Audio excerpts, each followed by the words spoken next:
44-й дзень войны ва Украине. Мы працягваем нашу працу ў жывым эфіры, як і штодня.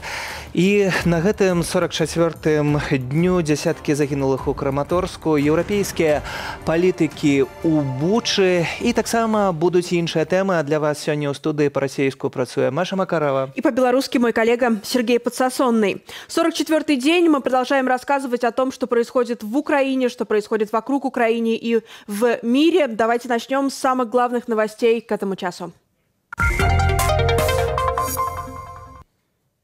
І пачнем, канешне ж, з галоўнай тэмы дня. Не менш за 50 чалавек загінулі, больш за сотню атрымалі раненні ў выніку сённяшняга ракетнага удару па чыгуначным вакзале ў Краматорску Донецкай обласці. Там у той момант былі тысячы чалавек, якія спрабавалі пакінуць горад. Расійскія вайскоўцы паспяшаліся заявіць, што гэта была іхная удалая атака, але пасля гэтага сталі сцвярджаць, што абстрэл быў здзейснены з пазіцыі ўзброеных сілаў нібыта Украіны. Но премьер-министр Украины Денис Шмыгаль вместе с президентом Еврокомиссии Урсулой фон дер Ляйен, высоким представителем ЕС Жозепом Борреллем и премьер-министром Словакии Эдуардом Гегером посетил Бучу, чтобы показать последствия преступлений европейским политикам, преступлений, совершенных российскими военными против мирных людей. «Мы увидели жестокий лик путинской армии», подчеркнула фон дер Ляйен. Еўразвяз прыняў 5-ы пакет антырасійскіх санкцыяў. Са жніўня гэтага году будзе забаронена набываць, імпартаваць і таксама перадаваць расійскі вугаль у краіны Еўразвязу. Апроч таго, расійскім судам, расійскім караблям будзе забаронена заходзіць у еўрапейскія порты, а вось беларускім і расійскім перавознікам забароняць аўта і грузаперавозкі па тэрыторыі Еўразвязу за выключэннем лекаў і таксама пэўных прадуктаў харчавання. Уведзены таксама дадатковыя экспартныя і імпартныя абмежаванні. А тым часам Беларусь зацвердзіла спіс гэтак званых недружалюбных краінаў. У яго ўвайшлі 39 дзяржаваў: ЗША, Вялікая Брытанія, Канада і 27 краінаў Еўразвязу: Нарвегія, Ісландыя, Швейцарыя ды іншыя. Александр Лукашенко напярэдадні падпісаў указ, які прыпыняе плацяжы рэзідэнтам з гэтых краінаў. Апроч таго, Менск мае намер разлічвацца з замежнымі крэдыторамі цяпер нібыта у белорусских рублях. Ну а пресс-секретарь президента России Дмитрий Песков сегодня подтвердил, что война в Украине может закончиться в, цитата, «обозримом будущем». По словам Пескова, российская армия пытается продвигаться в захвате украинской территории. Вчера, на 43-й день сражений в Украине, Песков в интервью Sky News признал, что у России есть значительные потери. Он также выразил надежду на то, что эта война завершится в ближайшие дни или в ближайшем будущем по результатам либо боев, либо переговоров. Ну и давайте перенесемся в Краматорск. Железнодорожный вокзал в Краматорске сегодня подвергся ракетному удару. В результате удара по вокзалу погибли по крайней мере 50 человек, в том числе 5 детей. Такие цифры назвал глава администрации Донецкой области Павел Кириленко около 5 вечера. Краматорские больницы не справляются с количеством раненых. Об этом сказал мэр Краматорска Александр Гончаренко. Кадры с места событий и свидетельства очевидцев. Вашему вниманию. Душу тіло ми положим за нашу свободу.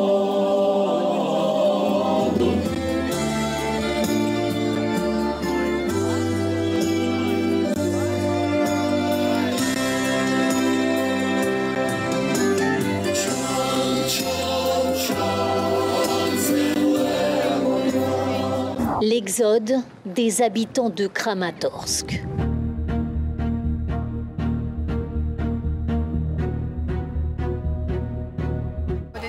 Здесь слишком опасно. Мы должны уехать на время и вернуться позже.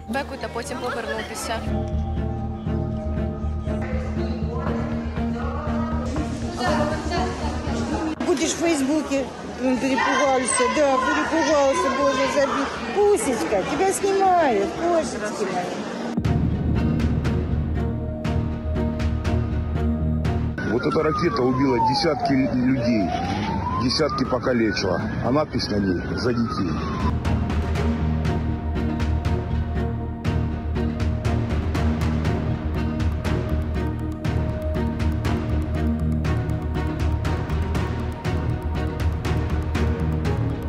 Раздался взрыв, я по сторонам осмотрелся. Были вагоны какие-то, кажется, на... Электричка была. Да. Электричка стоит. Был дым, взрыв, я сразу голову. Один взрыв был? Нет, несколько. Несколько взрывов. Серия взрывов, но ракета. Я голову поднял, вижу болванка просто летит, крутится. Ну, то есть я упал, накрыл сестру. Вы накрыли сестру? Да. То есть ждал, пока все более-менее... Настя получила осколочные ранения. У нее сегодня второй день рождения. Слава богу, осколки, ну, можно сказать, сделали царапины. Как ты себя чувствуешь? Нормально. Я только что вытащил бездыханное тело из машины, я шел купить сигарет и бомбануло, и я увидел, как моя бабушка умерла. Я, конечно же, побежал спасать людей.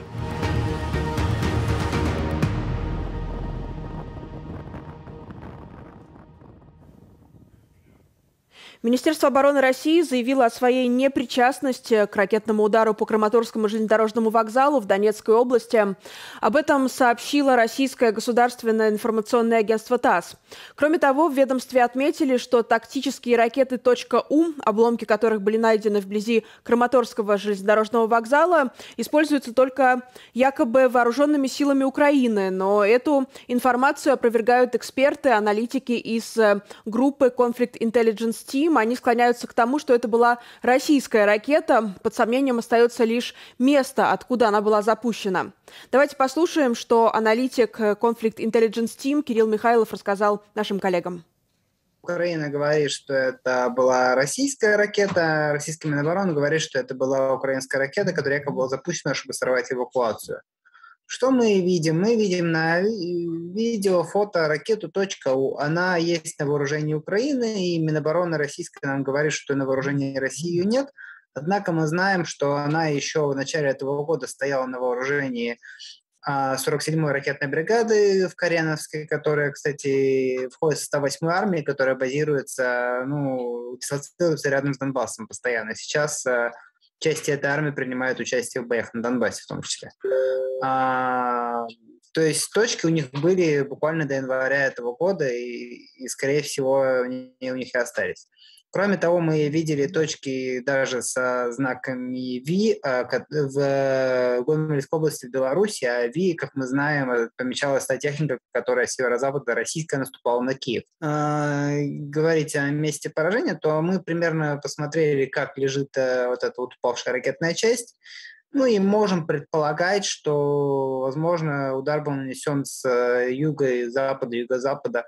А на юго-юго-западе от Краматорска примерно на расстоянии 120 километров это как раз дальность ракеты .У, а мы установились на ракету .У, более модифицированная старая точка бьет на 70 километров, а новая точка, относительно новая .У на 120. Вот.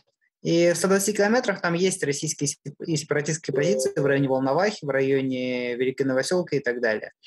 Вот. Но опять же, если пренебречь вот этим вот нашим допущением про направление, исходя из того, как лежит эта ракетная часть на газоне, то еще были кадры пусков в районе Шахтерска. Это город, который под контролем так называемой ДНР последние 8 лет. И там свидетели зафиксировали 2 пуска, мы не знаем, это либо ПВО, либо действительно это какие-то ракеты, именно связанные с... Возможно, это была та самая точка, возможно, где сейчас валяется вторая такая же ракетная часть. Теперь, возвращаясь к аргументации Минобороны, они уже соврамши, что у них нету точек У, как мы видим, есть.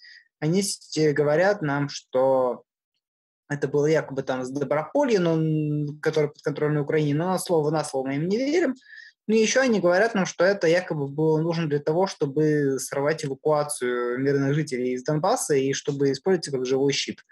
Дело в том, что сейчас ожидается большое сражение за Донбасс, на которое Россия перебрасывает все силы с Киева, с Чернигова, с Сум. И, собственно, что Минобороны нам утверждает, что это сейчас якобы Украина пытается удержать там мирных жителей, чтобы как бы живой щит — это прикрыть своих военных, чтобы по ним не могли вести огонь россияне, если вели, чтобы их обвиняли в военных преступлениях. Вот такая вот версия российская, но во-первых, мы видим, что если кто-то действительно препятствует вывозу населения с Донбасса, то это есть российская Минобороны, потому что они последние дни браво отчитываются, как они наносят ракетными удары по различным станциям в районе Донбасса, к западу от него, там, Днепропетровской области, тоже вот Славянска, Барвенкова, но стоило вот попасть по мирным жителям, как это сразу внезапно делают украинцы. Так что мы склонны считать, что это все-таки именно российская ракета. То есть место пуска еще нам предстоит узнать. Гаспадарства ўжо цяпер на сувязі спікер Донецкай абласной вайсковай адміністрацыі спадарыня Тацяна Ігначенка. Вітаем вас. Добрый вечер. Спадарыня Тацяна, якія падрабязнасці на гэтую хвіліну? Бо мы ведалі перад нашым выпускам пра 50 ахвяраў. Ці гэтая лічба нейкім чынам змянілася? Да, на самом деле мы вот уточнили информацию буквально пару часов назад, и действительно она остается верной. То, что вы сказали, 50 погибших мы имеем на данный час, и среди этих погибших 5 детей. Кроме того, в медицинских учреждениях остаются 98 раненых людей, из них 16 детей, 46 женщин и 36 мужчин. Вот на данный момент цифры такие, но наши медики предполагают, что еще в течение 1 или 2 дней люди будут обращаться за медицинской помощью, потому что некоторые в шоке, некоторые просто недооценили свое состояние, они будут еще обращаться в лечебные учреждения, и, соответственно, число погибших, число раненых будет меняться. Есть ли у вас какая-то информация насчет состояния раненых и насчет того, насколько это тяжелые ранения? Мы видели информацию про то, что людям отрывало конечности. Действительно ли это так? Да, к сожалению, действительно это так. Медики говорят о чрезвычайно тяжелых ранениях, и, соответственно, вот статистику они выдают дозированно, буквально там почасовую, потому что сейчас все силы сосредоточены на том, чтобы помочь этим людям. Забиты буквально все больницы, но подключаются к помощи и волонтеры, подключаются вот всем миром, помогают этим людям, помогают тем, кто пострадал, чтобы надати им необхідну допомогу. То бок, як вы на гэта глядзіце? Атрымліваецца, што ракета была запущеная акурат тады, калі людзі прыехалі на вакзал, каб эвакуявацца з гораду. То бок, гэта была мэтанакіраваная акцыя дзеля таго, каб пацярпела як мага большая колькасць менавіта мірных людзей. Тем более, что это, видимо, был первый поезд из Краматорска сегодня. Вы знаете, в том, что это была спланированная циничная акция, у меня просто нет никаких сомнений. Эксперты пусть разбираются об угле падения этой точки У, этого снаряда. Я точно знаю о том, что русские не первый раз пытаются сорвать эвакуацию людей. Буквально вчера были заблокированы 3 поезда, которые забирали людей из Донецкой области, вывозили их в более безопасные места. Русские атаковали инфраструктуру и, собственно, нанесли определенные повреждения. И вот многих усилий стоило нашим железнодорожникам, чтобы відновити все, и чтобы все-таки эти поезда были разблокированы, и таким образом люди смогли эвакуироваться. Сегодня точно так. То есть они точно знали, что в это время на железнодорожном вокзале будут 1000 людей. Мы проводим эвакуацию с 26 лютого, с 26 февраля. И, соответственно, каждый день в этом месте собираются тысячи людей. И, соответственно, вчера еще было показано видео, в соцсетях оно гуляло достаточно, было популярным, о том, что как раз увеличивается, скажем так, число желающих выехать. И показаны были большие очереди на этом вокзале. И то, что они сделали, это просто верх цинизма. Если позволите, я вот немножечко, может быть, смещу акценты. Понимаете, вот то, что они, русские, сегодня совершили такое преступление, нас каким-то образом уводит от того, что происходит вообще в Донецкой области. А на самом деле у нас настоящая война, и русские развязали самый настоящий террор по всей территории Донецкой области. То есть вот даже такие населенные пункты, которые не звучат в прессе, Авдеевка, Угледар, Марьинка, Красногоровка, сегодня там тоже были массированные обстрелы. Например, в Авдеевке была убита целая семья, 4 человека, они были у себя в доме. И, кстати говоря, дом этот расположен на улице Первомайская. Был убит их земляк, житель Авдеевки, который жил, к слову сказать, на улице Мира. Вот такие фашисты пришли, так сказать, нас денацифицировать. То есть русские проводят самый настоящий террор. Я надеюсь, что ни одно большое преступление, ни одно маленькое преступление им просто так с рук не сойдет. Спадарыня Тацяна, дзе самыя вялікія праблемы? У якім горадзе, у якім месцы Донеччыны? Вы знаете, сейчас легче сказать, что находится в абсолютной безопасности, потому что это ничто. Да? На самом деле мы понимаем, что для Путина сейчас очень важно, и он сосредотачивает свои усилия именно на Донецкой области, потому что его болезненное воображение рисует для себя, наверное, вот такие картины, когда он закрывает границы Донецкой области и превращает их в нечто, что потом назовет этим вот непонятным словом на 3 буквы ДНР, так называемое.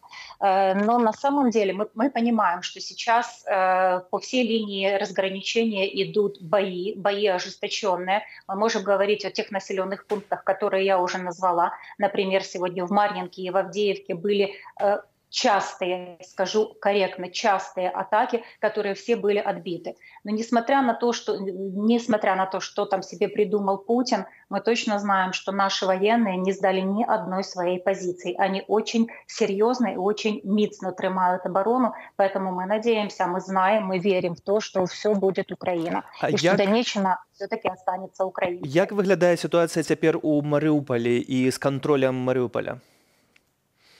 Вы знаете, в Мариуполе ситуация кардинально не изменилась. Мариуполь продолжает оставаться в блокаде, и эта блокада, я напомню всем вам, она длится уже с 1 марта. То есть абсолютная блокада длится с 1 марта. До этого 3 дня, и в течение 3 дней шли и ожесточенные бои на окраинах города, в близлежащих населенных пунктах. Сейчас, несмотря на то, что русские утюжат, накрывают город артиллерией, то, что они сравнивают город с землей с помощью своей авиации, город держится, и они полностью не контролируют его, даже отдельные его районы полностью не контролируют. Вы знаете, что до сих пор ни один гуманитарный караван, ни одна машина с гуманитарным грузом в Мариуполь со стороны украинской власти, со стороны международных организаций не зашла. Это обусловлено, по всей видимости, еще и тем, что оккупанты просто не могут, не хотят показать всему миру, что они сотворили с этим городом. Потому что если мы, когда еще была связь, скажем, с правоохранителями, с определенными людьми в городе, это было вот в течение, наверное, недели, да, то мы говорили о 5-7 тысячах погибших, о том, что людей хоронят в братских могилах, то сейчас ситуация еще усугубляется. Поэтому мне кажется, что ситуация критически не меняется, но наши военные просто показывают всем, я не знаю, как это назвать, это даже, наверное, слово героизм мало для того, чтобы оценить то, что они делают. Мы понимаем, что Мариуполь сейчас отвлекает на себя значительные силы русской военной мощи, русской вот этой вот орды, которая пришла на нашу землю. И пока борется Мариуполь, пока, собственно, есть возможность перегруппироваться в других областей, пока есть возможность как-то держаться на других направлениях. Татьяна, я хотела бы вернуться к Краматорску и к эвакуации мирных жителей. В чем смысл мешать эвакуации? В чем смысл, на ваш взгляд, на взгляд украинских властей? Почему Россия поступает таким образом, не давая людям просто покинуть свой город и уехать в более безопасные районы Украины, если такие еще остались? Вы знаете, вот чем дольше длится эта война, тем больше я понимаю, что здравый смысл и Россия — это слова-антонимы, это вообще понятие несовместимо. Вот скажите, для чего с такой жестокостью уничтожать город Мариуполь? Для чего с такой жестокостью уничтожать город Волноваха? Та же самая Марьинка, Угледар, понимаете? Россияне сейчас действуют, может быть, они хотят посеять какой-то всеобщий страх, но они действительно сейчас применяют жесточайший террор именно к мирному населению. То есть они понимают, что чем больше выйдет людей за пределы области, тем больше простор для маневра остается для украинской армии, и тем меньше будет жертв. То есть они рассматривают людей, тех, о которых говорят, русскоязычных, кстати, в массе своей, которых они якобы пришли сюда освобождать, они рассматривают этих людей как разменную монету, как заложников. То есть вот чем хуже, тем для них лучше. Я не знаю, как это комментировать, и я просто не понимаю, как это может поместиться в человеческой голове. Дзякуем вам за гэтую размову. Спікер Донецкай абласной вайсковай адміністрацыі спадарыня Татьяна Ігначенко. Дзякую і таксама за гераізм ваших вайскоўцаў. Усё будзе Украина. Дзякуем. И давайте останемся как раз в Краматорске. Все, что известно к этому часу о трагедии на вокзале в этом городе, об этом расскажет наш коллега Ярослав Стешек. Давайте посмотрим следующий сюжет. На железнодорожном вокзале в Краматорске сегодня утром собрались тысячи людей, так же, как и днями ранее. Люди эвакуировались дальше от территорий, занятых Россией. Когда жители Краматорска грузились в поезда, по зданию вокзала попала ракета с кассетным боеприпасом. Я внутри стояла. Внутри полно народу было. Все разделены там по своим углам, кто куда. Вот. И вдруг это ничего не поймешь, кто-то кричит: падайте. И всех начали пихать на пол, толкать. Я тоже присела, слышу взрывы, крик неимоверный. Дети кричат, мамаши кричат. Представляешь, там же с детьми сколько. Редакция Белсата вынуждена заретушировать видео с места событий прямо после попадания ракеты. Но оно не вызывает сомнений. Дети, старики, инвалиды, женщины, волонтеры и работники вокзала. Там были толпы, говорит Нейт Монк. Волонтер негосударственной организации, которая готовит людям в кризисной ситуации еду, был на месте трагедии перед и после попадания российской ракеты. Мы узнали, что вокзал был атакован, и сразу пошли туда посмотреть, что случилось, потому что и так собирались туда, а теперь надо было проверить, что с нашими местными волонтерами на вокзале. Ущерб был довольно обширный по всей передней части вокзала на участке рядом с путями, где собирались семьи, где тысячи людей собирались каждый день, и перед вокзалом, где люди ждали. Так что это была действительно разрушительная атака, направленная против мирного населения. Александр Кочура помогал развозить раненых на своей машине. Здесь было много убитых, много раненых, скорые, полиция, машины пожарной охраны, рядом горели машины. Ну, это просто было кромешное. На фото и видео, которые мы не можем вам показать по этическим причинам, есть факты ампутации головы, ампутации конечностей, есть тела, на которых полностью обгорела одежда. И у них всех осколочные раны, осколочного характера, потому что вот такие вот элементы поражающие здесь валяются. То есть вот такими элементами поражало этих людей. И в принципе этими осколками их и убило. Почти 40 человек здесь погибло одновременно. Ракета, которой ударили по вокзалу, еще советская .У. Ее определили по хвостовой части, которая целой упала в Краматорске. Вот эта ракета убила десятки людей, десятки покалечила. А надпись на ней «За детей». .У – управляемая на протяжении всего полета и довольно дорогая ракета. Ее нельзя запустить вслепую.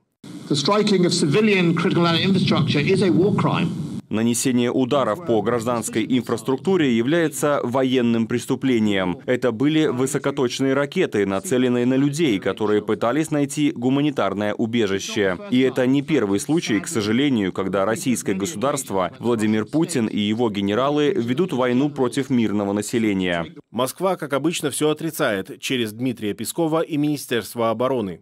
Наши вооруженные силы такой тип ракет не используют. И также, что никаких боевых задач в Краматорске не было и не планировалось на сегодня. Это очевидная неправда. Краматорск попадал под обстрелы российских войск от начала массированной агрессии в феврале. А российские точки У были опознаны в Беларуси в походном положении. Эти ракеты российские и белорусские генералы запускали с полигона Полесский в феврале в рамках учений незадолго до нападения России на Украину. Я его пригласил. Сегодня здесь присутствует военный атташе Украины, который наблюдает, что мы ни в коем случае не угрожаем нашей соседней стране, а просто тренируем свои войска и смотрим, как мы можем обеспечить свою безопасность. Пуски ракет записали на видео жители города Шахтерск на территории так называемой ДНР. Летела какая-то херня, И почти сразу после публикации этих видео произошел удар по Краматорску. Враги, имея свои средства наблюдения и разведки, четко понимали, что это железнодорожный вокзал, что это город, что там такое скопление людей. Это сделано исключительно для того, чтобы люди не выезжали с территории области. Власти восточных областей Украины рекомендовали жителям эвакуироваться, так как ожидается новое нападение российских сил. Организованная эвакуация из всех населенных пунктов возле линии разграничения. Обстрелы идут фактически круглосуточно. Особенно Авдеевка, Угледар. Враг готовится к эскалации и массированному наступлению. Идет большая перегруппировка. К нам завозится огромное количество и личного состава, и техники очень много.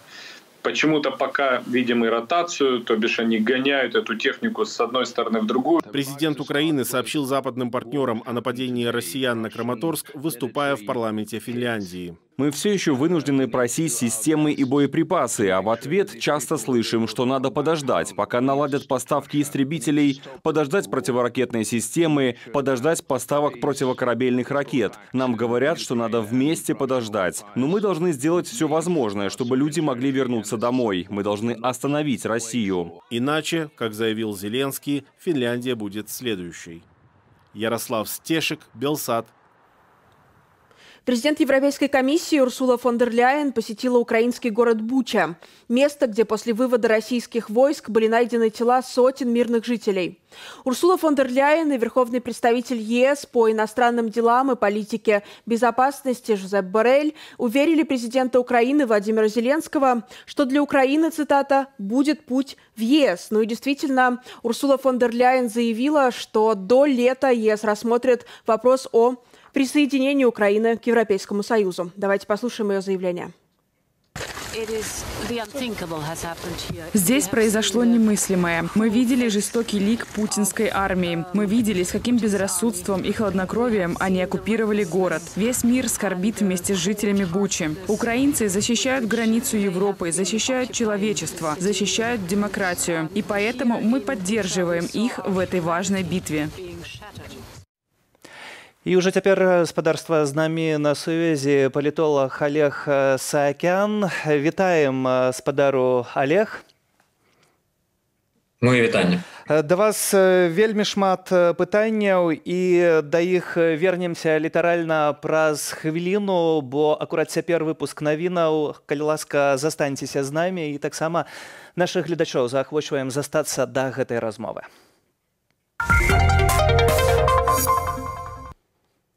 Неўзабаве ў польскім заканадаўстве паўстануць важныя змены, згодна з якімі легалізацыя грамадзянаў Беларусі ў Польшчы будзе значна спрошчаная. У прыватнасці з'явіцца магчымасць атрымаць нацыянальную візу, у тым ліку гуманітарную, на тэрыторыі Польшчы.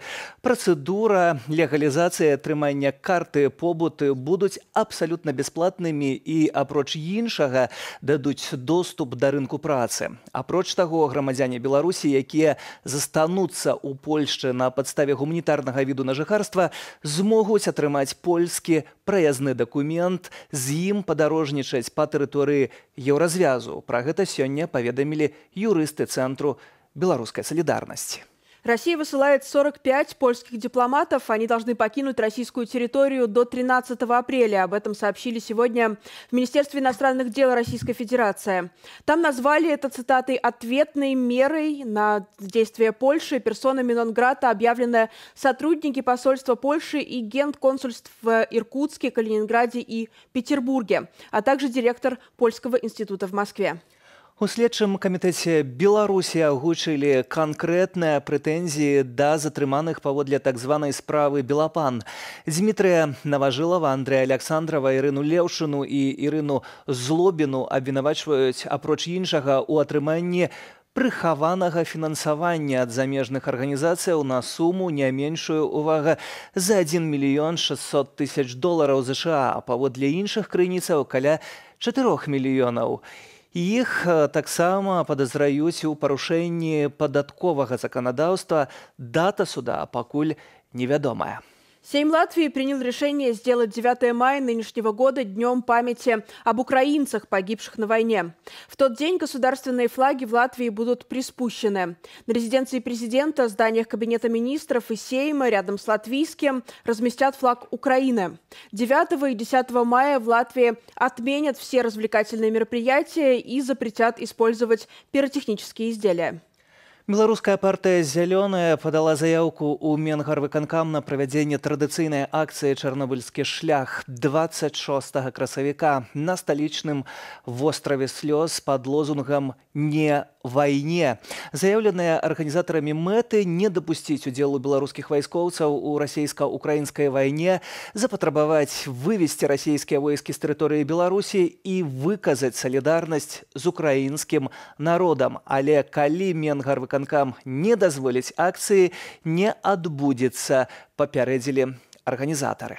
Но еще одна новость. Минюст в России исключил 15 иностранных неправительственных организаций из соответствующего реестра. Это означает закрытие представительств этих организаций в России. В том числе это российское представительство Amnesty International, Human Rights Watch, фонд Фридриха Наумана за свободу. Всего 15 организаций из Германии, Швейцарии, США и Польша. І з намі на сувязі застаецца палітолог Олег Саакян.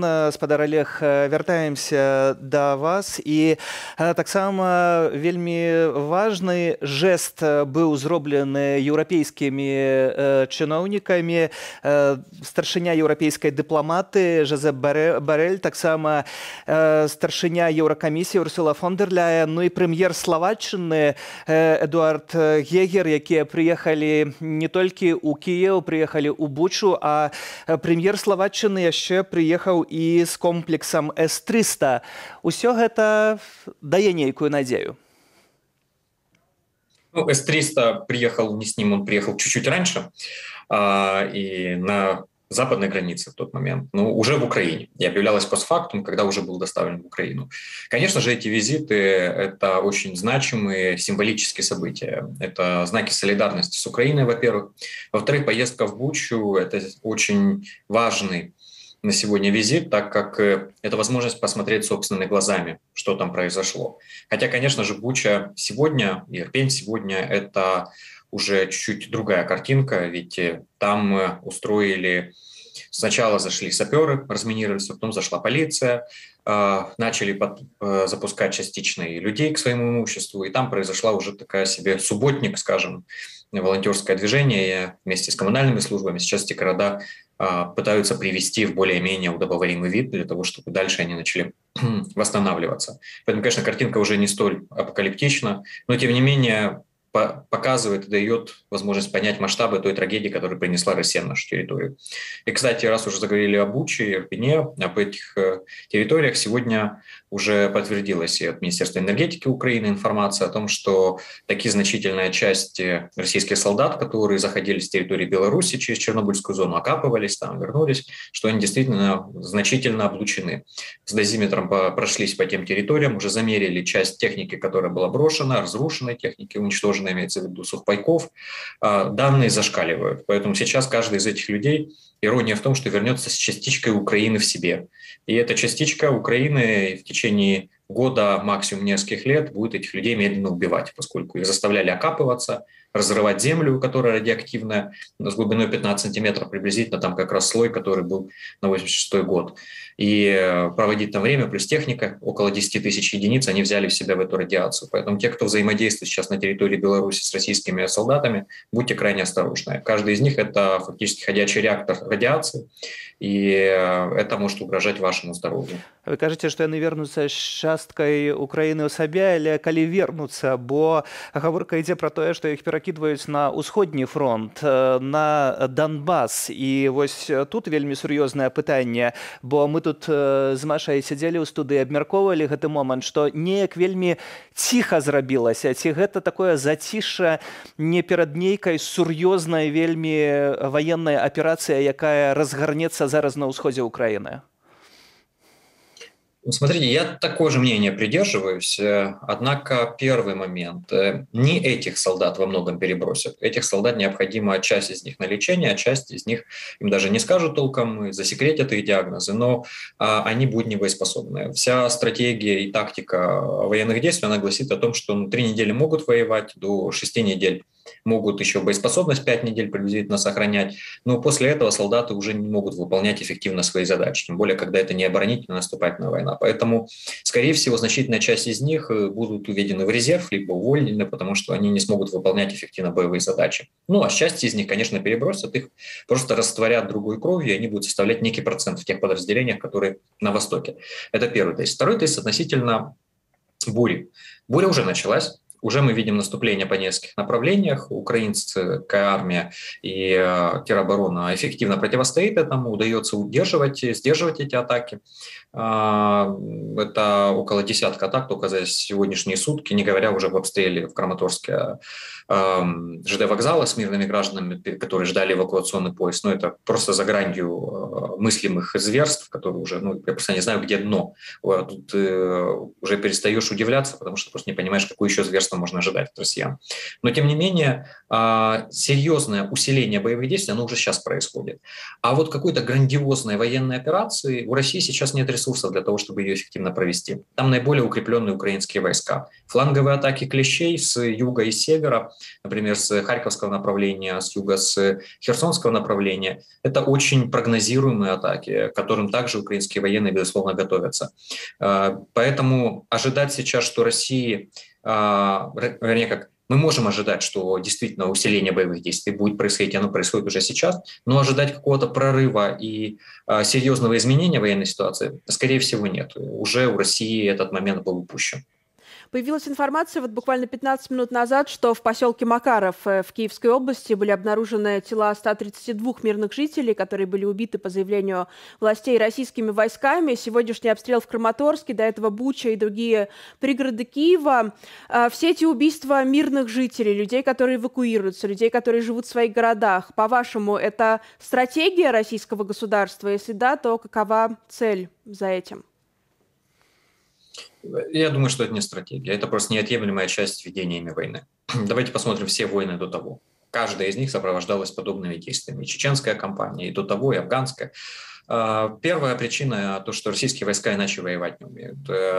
Пленные, которых брали украинские войска, с ними проводили интервью. И вот одно из таких интервью мне очень впало во внимание, где, по-моему, Тимур Олевский, российский журналист, он брал интервью и спрашивает, а как к вам относятся, как к пленным или в каком статусе вы находитесь, и на что один из российских военнослужащих пленных отвечает, не, к нам относятся хорошо, к нам не как к пленным, к нам относятся хорошо. То есть сама модель, что для меня здесь важно, сама модель отношения к пленным у российских солдат по прошивки базовой, скажем, она негативная. И если к ним относятся хорошо, они предполагают то, что к ним относятся не как к пленным, потому что к пленным надо относиться плохо. То есть, к сожалению, российская армия вообще не осведомлена ни о правилах, ни о традициях ведения войны. И я думаю, что это умышленно делается. 2 – это их традиция. 3 – это акты запугивания. И вот здесь стратегия появляется. Чем больше мирных жертв, чем больше насилия, чем больше убийств, тем сложнее армии отступать, потому что они уже все замазаны кровью. Более того, руководство, офицерский состав замазан кровью, поэтому военный переворот в данном случае Путину не грозит. Они все в одной лодке после этого получается. А с другой стороны, это возможность и солдатам почувствовать себя вершителями судеб. Тут они вчера еще были никем, а тут они, получаются, вершители судеб. И террор помогает давить на украинскую власть. Это последний аргумент, что таким образом ставят на растяжку или в шпагат украинскую власть. Говорят, либо вы идете на некие уступки, либо будет еще больше зверств и убийств мирных граждан. Это террористический шантаж, ничего другого. Спасибо за ваш анализ. Олег Саакян, политолог, был с нами на связи. Шантаж и ничего больше. Действительно. И вот, кстати, новость относительно нашего разговора. Служба доставки СДЭК больше не будет пересылать товары без кассовых чеков. Нужно будет подтвердить, что это действительно вещи, принадлежащие людям, которые их отправляют. Видимо, это было сделано... Гэта было зроблена менавіта пасля таго, як цэлымі тонамі пачалі расійскія вайскоўцы высылаць праз гэтага пастаўніка вось гэтыя прадметы вельмі сумнеўнага паходжання. Да, именно так. Украину, возможно, ожидают еще 2-3 столкновения с Россией до 2032-35 годов, которые неизбежны, независимо от того, кто будет у власти в Кремле. Такими мыслями поделился советник Офиса президента Украины Алексей Арестович. Он считает, что второй раунд военных действий на территории Украины неизбежен. Давайте послушаем. Если мы не сделаем выводы, то второй раунд, который, внимание, неизбежно произойдет за пару лет, Украина встретит очень плохо, а Россия уже будет подготовлена к нему. Такого масштаба уже не будет. В России 10 наземных армий. Они вторглись 8 армиями сюда, а потом постепенно добавляли их. Сейчас всего 10 армий уже тут, плюс еще ВДВ, вся морская пехота и весь спецназ. Это будет операция меньшего масштаба, посвященная, например, окончательному отрезанию нас от Азовского моря, либо захвату Харькова, либо выходу на границы так называемых ЛДНР. Россия не успокоится вне зависимости от того, кто будет у власти в России. В будущем столкновение России и Украины неминуемо.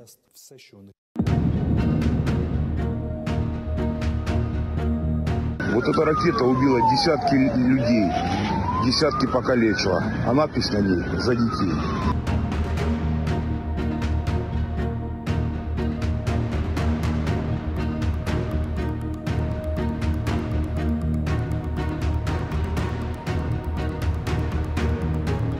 Раздался взрыв, я по сторонам осмотрелся. Были вагоны какие-то, кажется, на... Электричка была. Да. Электричка стоит. Был дым, взрыв, я сразу голову... Один взрыв был? Нет, несколько. Несколько взрывов. Серия взрывов, но ракета.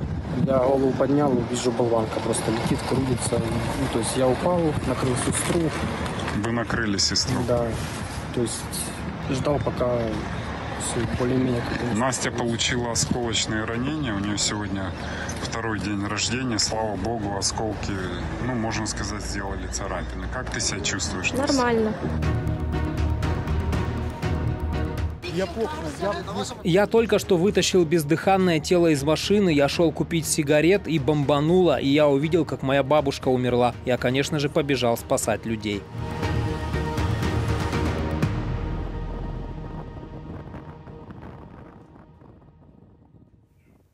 Прынамсі 50 асобаў загінула ў Краматорску і таксама ў выніку гэтага абстрэлу загінула сярод гэтых асобаў 5 дзяцей. Ну і тое, што мы таксама называлі літаральна навіна з гэтай гадзіны. У Макараве знайшлі целы 132 расстраляных жыхароў, як паведаміў пасялковы галава. А ўжо цяпер з намі ў студыі заснавальнік Белага легіёну, спадар Сергей Бульба. Вітаем. Вітаю. Спадару Сергей, тое, што мы сёння назіраем, вы як чалавек, які беспасярэдня сутыкаецеся з гэтым усім, таксама знаходзячыся ва ўкраіне, супрацоўнічаючы з беларускімі добраахвотнікамі у падрыхтоўцы гэтых людзей. Як вы бачыце, беларускі наступ, маю на ўвазе дзяржавы Лукашэнкі, спынены, ці ўсё ж такі ў любы момант трэба быць падрыхтаванымі? І яшчэ Лукашенка штосьці прыдумае. Разумеется, тут пытанне суб'ектнасці самого Лукашэнкі. Пытанне, што ён з сябе на сённяшні дзень уяўляе. Калі это просто намеснік Пуціна па збору падаціў, то это адно. Я, напрыклад, не падаецца мне, што ад ягонай волі багата што залежыць.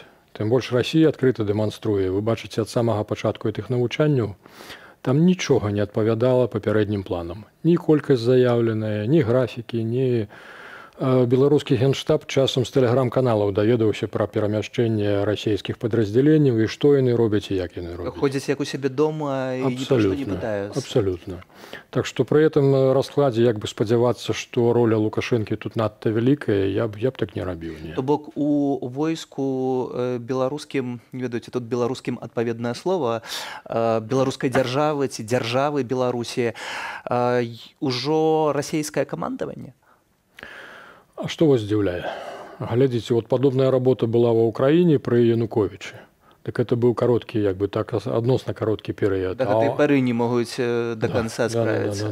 Да. А у нас же это 25 гадоў ад самага пачатку і ўсвядомлена. У нас же традыцыйна ВКР звычайна належала ўсходнім суседзям нашым. А ВКР што? Это военная контрвыведка, якая зачышчала ўсіх, хто не падабаўся. Но, наверное, какое-то влияние имеет настроение среди самих военнослужащих, потому что вот по той информации, которая появлялась в СМИ, появлялась в телеграм-каналах, белорусские военнослужащие, скорее всего, сдавались бы в плен, переходя на территорию Украины. То есть они, наверное, не совсем готовы воевать против страны, которая находится совсем рядом.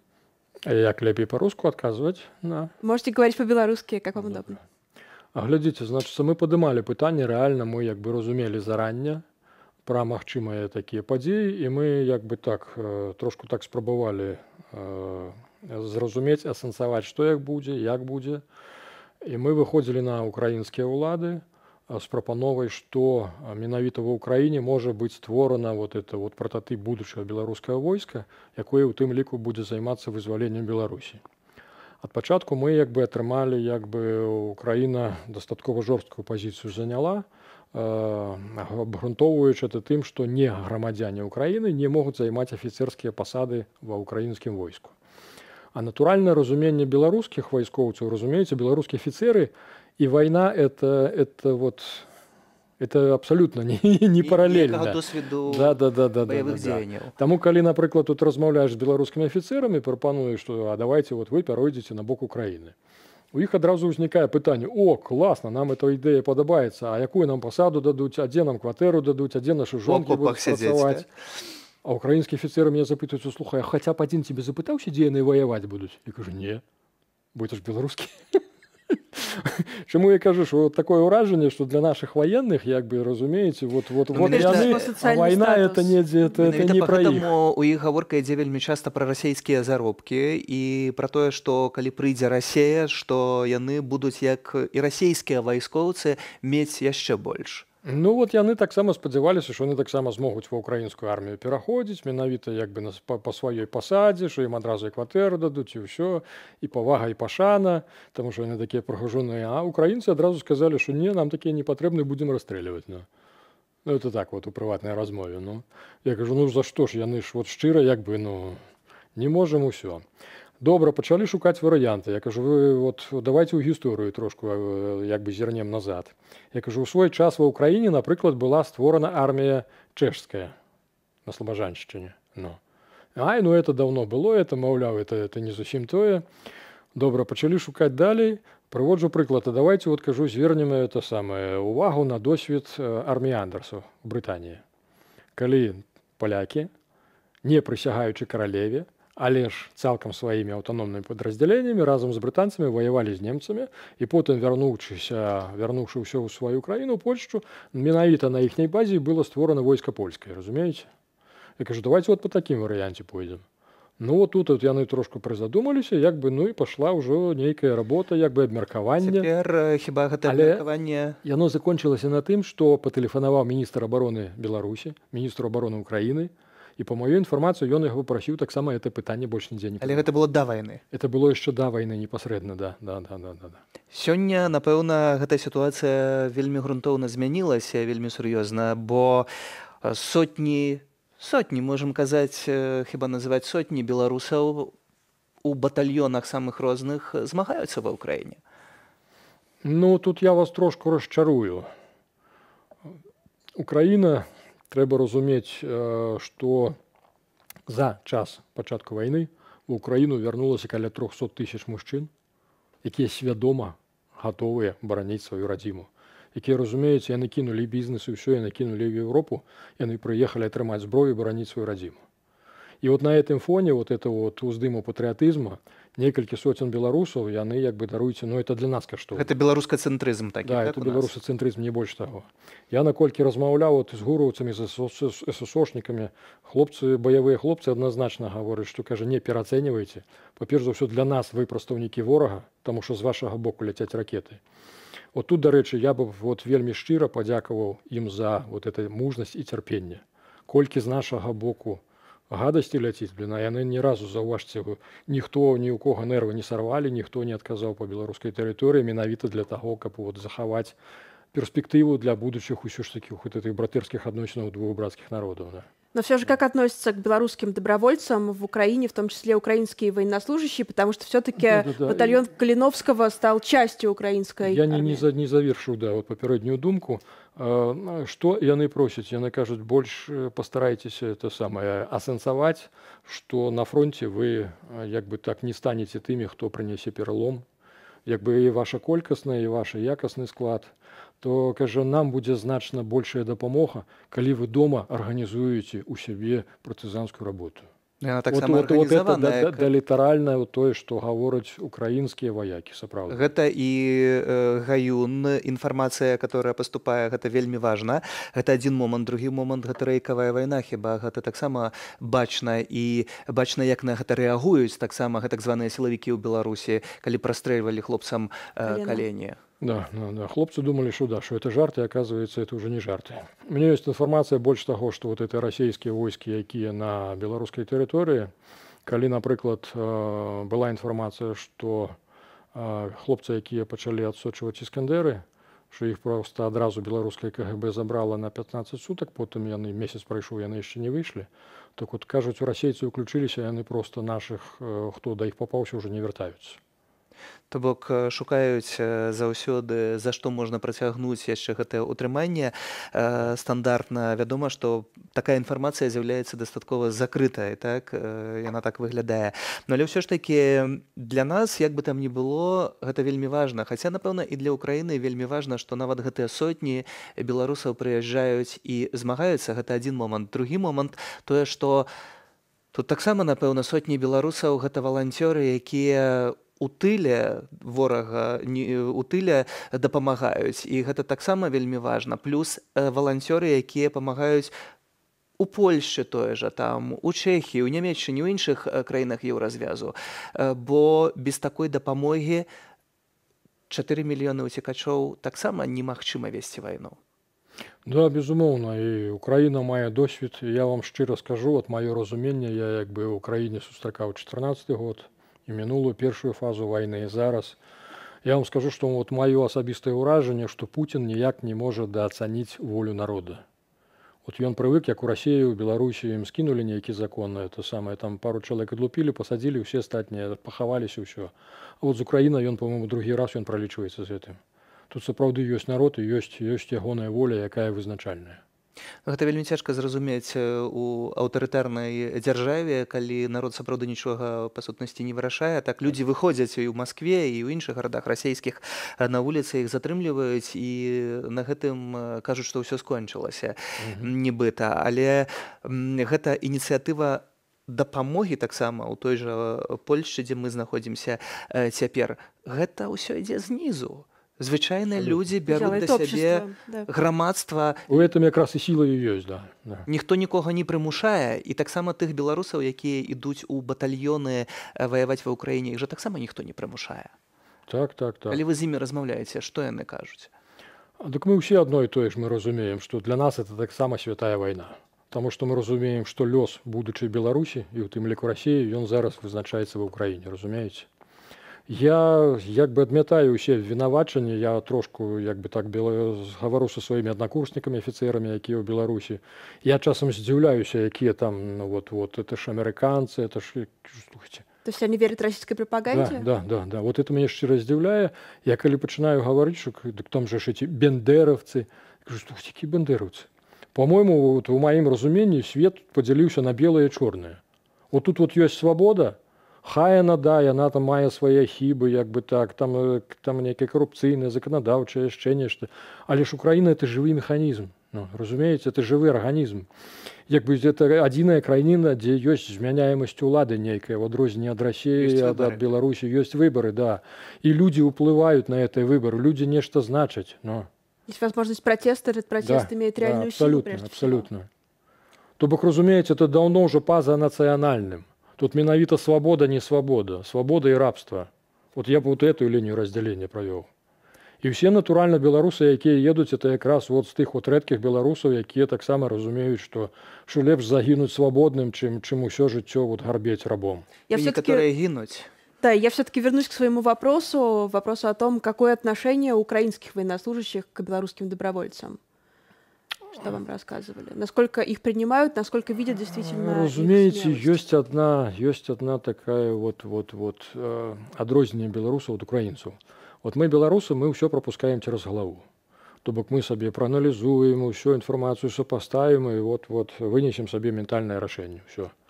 А наши браты-украинцы, они больше эмоційныя. И разумеете, калі полетели первые ракеты с белорусского боку, это была катастрофа для белорусов, для всех, разумеете. Нам просто открыто заявляли, что мы больше не браты, что мы вороги, блин. Мы гэта таксама адчулі на сабе як журналісты, як тэлеканал, і ўвесь час у нашых эфірах цягам гэтых 44 дзён увесь час гаворым пра тое, што трэба аддзяляць дзяржаву і беларусаў, якія зусім не па тым баку, па якім гэта так падаецца. Мы былі вот шчыра здзіўленыя таксама ўнутры, таму што мы з 2014 году спрабавалі ім данесці, што Беларусь і Лукашенко это не тоесна.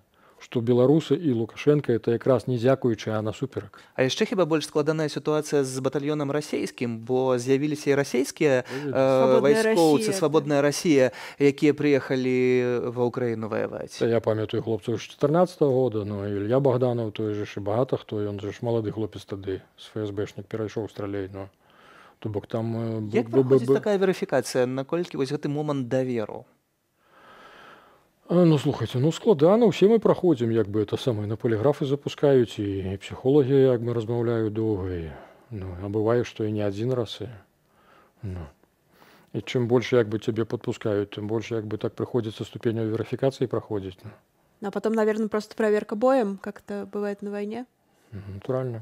Разумеется, я в свой час это самое, я в 84-м году поступал в военную вучэльню, как раз тогда Афганистан починався, все.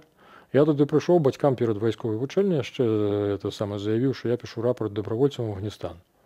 На що мені батьки з здивленням погляділи, кажуть, синок, подрастеш, ти зрозумієш, що це не твоя війна, це раз. Але ж запиталися, що тебе вабить? І я ніяк от внутрішньо, я був ще молодий, якби тільки от школу закінчивши. Я кажу, слухайте, на війні якраз от люди такі, які вони є насамрэч. Не вот это вот 33 маски, под якими не разглядишь, что там у человека в душе, а які ты есть, такі ты вот менавіта война, як бы так вытягивая вот это вот нутро высвечивая, разумеете? Тое, што мы побачили у Бучы, гэта і ёсць тое, што насамрэч? Да, на жаль, так.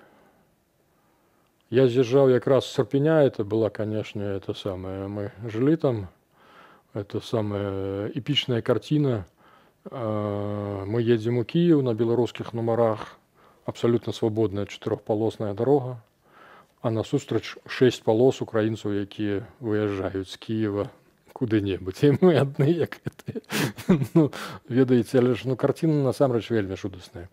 Я ў свой час трошку так цікавіўся псіхалогіяй, вот этими вот рэчамі.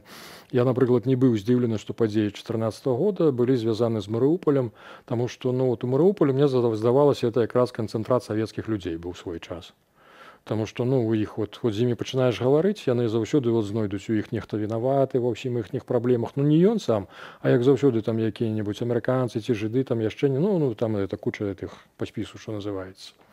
То бок я лічыў, што людзі якраз сваім этим настроем яны і працягнулі такі, што называецца, сабыційны ряд. Але ж у Бучы, я зараз у Бучы, у Ірпені, я вельмі быў здзіўлены, таму што якраз Буча і Ірпень, это нават для Кіева, это тыя, хто это людзі, якія як бы так і марылі жыць сваім жыццём, але ж і не ў горадзе, таму што горад ён усё ж такі неяк ён, скажем так, і падаўляе і сціскае, як бы так, гораду не трэба індывідуальнасць. Але тут хіба якраз Буча з Ірпенем дазвалялі. Хіба вайна нікому тут не паставіла ніякіх межаў і ніякія гарады, ні мова, ні пазіцыя, ні культура для расійскіх акупантаў не зрабіліся нейкім вызначнікам, забіваюць і знішчаюць проста ўсё жывое, проста таму, што гэта Украіна і гэта звычайны генацыд. Дзякую вам за гэтую размову. Заснавальнік Белага легіёну Сергей Бульба быў з намі ў студыі, а ўжо цяпер спадарства агляд навінаў з Расіі. Генпрокуратура России признала нежелательным Британский Королевский институт международных отношений. Об этом сообщается на сайте ведомства. В пояснении Генпрокуратуры говорится, что деятельность британской организации представляет угрозу конституционному строю и безопасности Российской Федерации. Королевский институт известен тем, что он публикует журналы International Affairs и другие журналы. В 2019 году институт опубликовал отчет под названием «Российский вызов». В нем приводились исследования российской внешней политики с 2000 по 2015 годы и рекомендации Западу. О других новостях из России в нашем обзоре. Мы хотим, чтобы виновные в таких преступлениях понесли наказание. Российская алюминиевая компания «Русал», первой среди российских компаний, призвала прекратить войну в Украине и расследовать убийство в Буче. Заявление от имени главы Совета директоров опубликовано на сайте «Русала». Сообщения из украинского города Буча потрясли нас. Мы считаем, что это преступление должно быть тщательно расследовано. Мы выступаем за объективное и беспристрастное расследование и призываем к суровому наказанию виновных, каким бы тяжелым это ни казалось в условиях продолжающейся информационной войны. При этом заявление «Русала» вышло только на английском языке. Также в нем нет конкретных обвинений в адрес той или иной стороны. «Русал» – крупнейший в мире производитель алюминия. Его основал попавший под санкции миллиардер Олег Дерипаска. Сама компания под санкции не попала. Российские разработчики конкурируют за создание альтернативы магазинам приложений Google Play и App Store. Как выяснил «Коммерсант», в переговорах с правительством участвуют как минимум 3 крупные IT-компании. Это Сбер, Яндекс и ВК. Накануне премьер-министр России Михаил Мишустин, выступая в Госдуме, заявил, что Министерство цифрового развития и российские компании в ближайшие 1,5 месяца создадут замену зарубежным маркетплейсам. Премьер также обратился к айтишникам и попросил их не уезжать из страны. Ребята, разработчики, программисты, айтишники, давайте сделаем свою экосистему. У нас все для этого есть. Есть элементы этой экосистемы, которые нужно доработать. Мы все это можем. Я, обращаясь к вам, хочу сказать, что Родина сделала для вас все возможности работы. Ничего не бойтесь, никому не верьте в этом смысле. Все будет здесь хорошо, и вы надежно сможете спокойно работать на свою страну, на свою.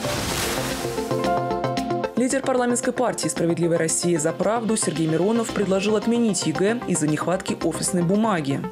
Ситуация с нехваткой бумаги в образовательных учреждениях продолжает усугубляться, и это действительно ставит под сомнение проведение ЕГЭ. Закупать по нынешним баснословным ценам, которые достигают 1800 рублей за пачку в 500 листов, региональные Минобры и муниципальные отделы образования не могут. Каких-либо вариантов для выхода из этой сложной и щепетильной ситуации чиновники пока не придумали, да и вряд ли придумают. Глава партии предложил провести вступительную кампанию на основе обычных экзаменов. В противном случае, как пишет Миронов, у выпускников школ из небольших городов могут возникнуть, цитата, «реальные проблемы с поступлением в вузы». После начала российского вторжения цены на офисную бумагу в стране выросли в 3 и даже в 4 раза. Все из-за приостановки работы крупных бумажных комбинатов. До 24 февраля пачку в 500 листов можно было купить в среднем за $4. Сейчас такая пачка стоит около $23.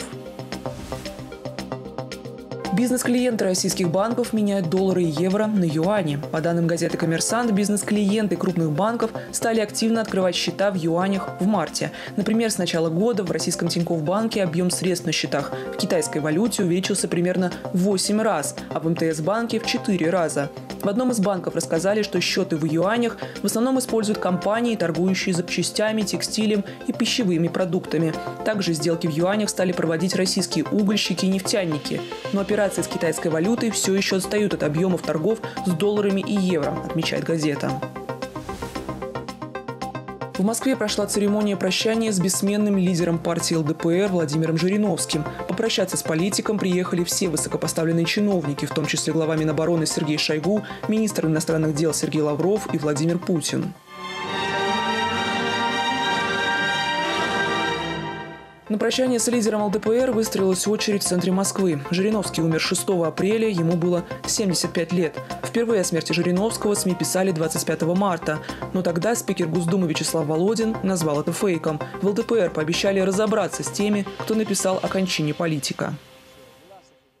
Вельмі шмат пытанняў і да смерці Владимира Жириновскага ўзнікла ў сеціве і таксама да таго, як выглядала гэтае развітанне. На здымках, напрыклад, бачна, што спачатку ёсць ганаровая варта, а потым, калі з'яўляецца Владимир Путин, то знікае гэтая ганаровая варта. Некаторыя нават загаварылі пра тое, што копію гэтага калоннага зала ў бункеры Пуціна збудавалі і ні з якім Жириновскім ён там не развітваўся. Ўсё гэта было запісам. Ну і таксама пытанне, чаму хворы на ковід Жириновскі, які памёр ад ковіду, ляжыць у адкрытай труне, а Путін, які сустракаецца са сваімі рознымі чыноўнікамі за даўгім сталом, як усім вядома, тут спакойна стаіць каля гэтай открытой труны. Ну и вообще, когда умер Владимир Жириновский, этот вопрос появляется, потому что заявления о его смерти появлялись также раньше, потом это опровергалось, ну и вот окончательно все-таки эта информация подтвердилась. Перейдем к другим новостям. 5-й пакет санкций, принятый сегодня Евросоюзом против России, блокирует активы ряда российских банков, вводит эмбарго на поставки оружия в Российскую Федерацию и накладывает запрет на экспорт ряда товаров.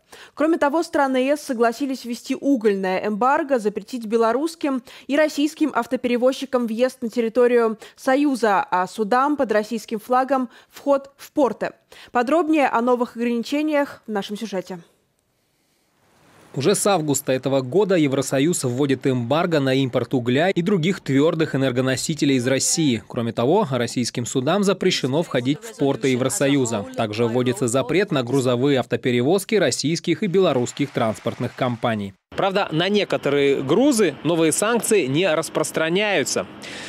Исключения из списка ограничений и запретов касаются ряда фармацевтических, сельскохозяйственных, фармакологических, медицинских продуктов, а также гуманитарной помощи.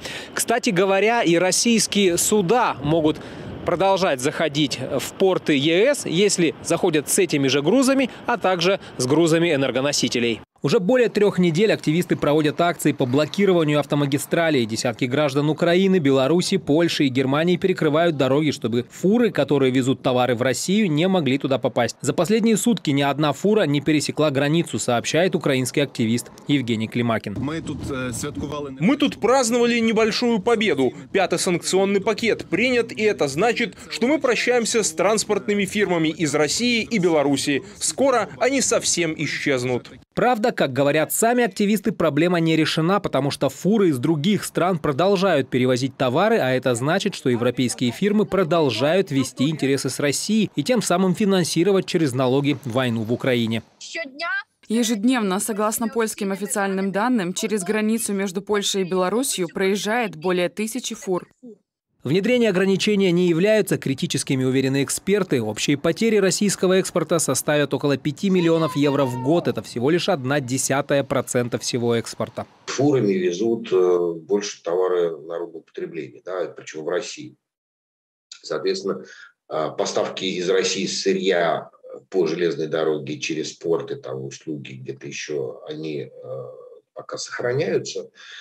а насыщение российского, собственно, потребительского рынка, оно под угрозой. По мнению экономического обозревателя Максима Бланта, под угрозой не сколько грузоперевозки, сколько российский ритейл, который может потерять до 70% выручки. Когда обсуждался 5-й пакет санкций, Литва выступила с инициативой вообще закрыть все грузоперевозки с России и Беларуси. И это поставило бы под угрозу калининградский эксклав в России, потому что тогда осталось бы только воздух над Балтикой и морские перевозки. Глава российского правительства, выступая перед депутатами Госдумы, отметил, что цель санкций – создать дефицит потребительских товаров и вызвать социальные волнения. Мишустин уверен, что авторы санкций намеревались разрушить экономику России в течение нескольких дней, но план не сработал. Такие санкции не применялись даже в самые мрачные годы холодной войны. Их цель – отбросить нас на годы или даже десятилетия назад, отрезать от мира, заставить Россию отказаться от перспективных экономических, социальных проектов, нанести удар по уровню жизни наших людей. На сегодняшний день Россия стала мировым лидером по количеству санкций. Она опережает Сирию и Иран вместе взятые. Большая их часть носит отложенный эффект, а главная их цель – остановить войну в Украине. Ведь война заканчивается тогда, когда она становится экономически невыгодна. Игорь Винявский, Белсат.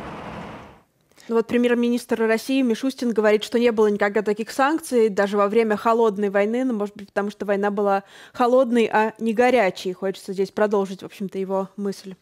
Зрэшты, таксама тут нарэшце у Крамлі адкрыта гавораць пра тое, што санкцыі з'яўляюцца вялікай праблемай, бо як да гэтага моманту, вось канкрэтна да гэтай заявы прэм'ера Мишустина, то мы не назіралі таго, што хаця б публічна прадстаўнікі Крамля адкрыта казалі пра тое, што сапраўды гэта праблема, гэта ўдар па эканоміцы і па развіццю Расіі. Увесь час спрабавалі рабіць выгляд, што нібыта нічога не адбываецца.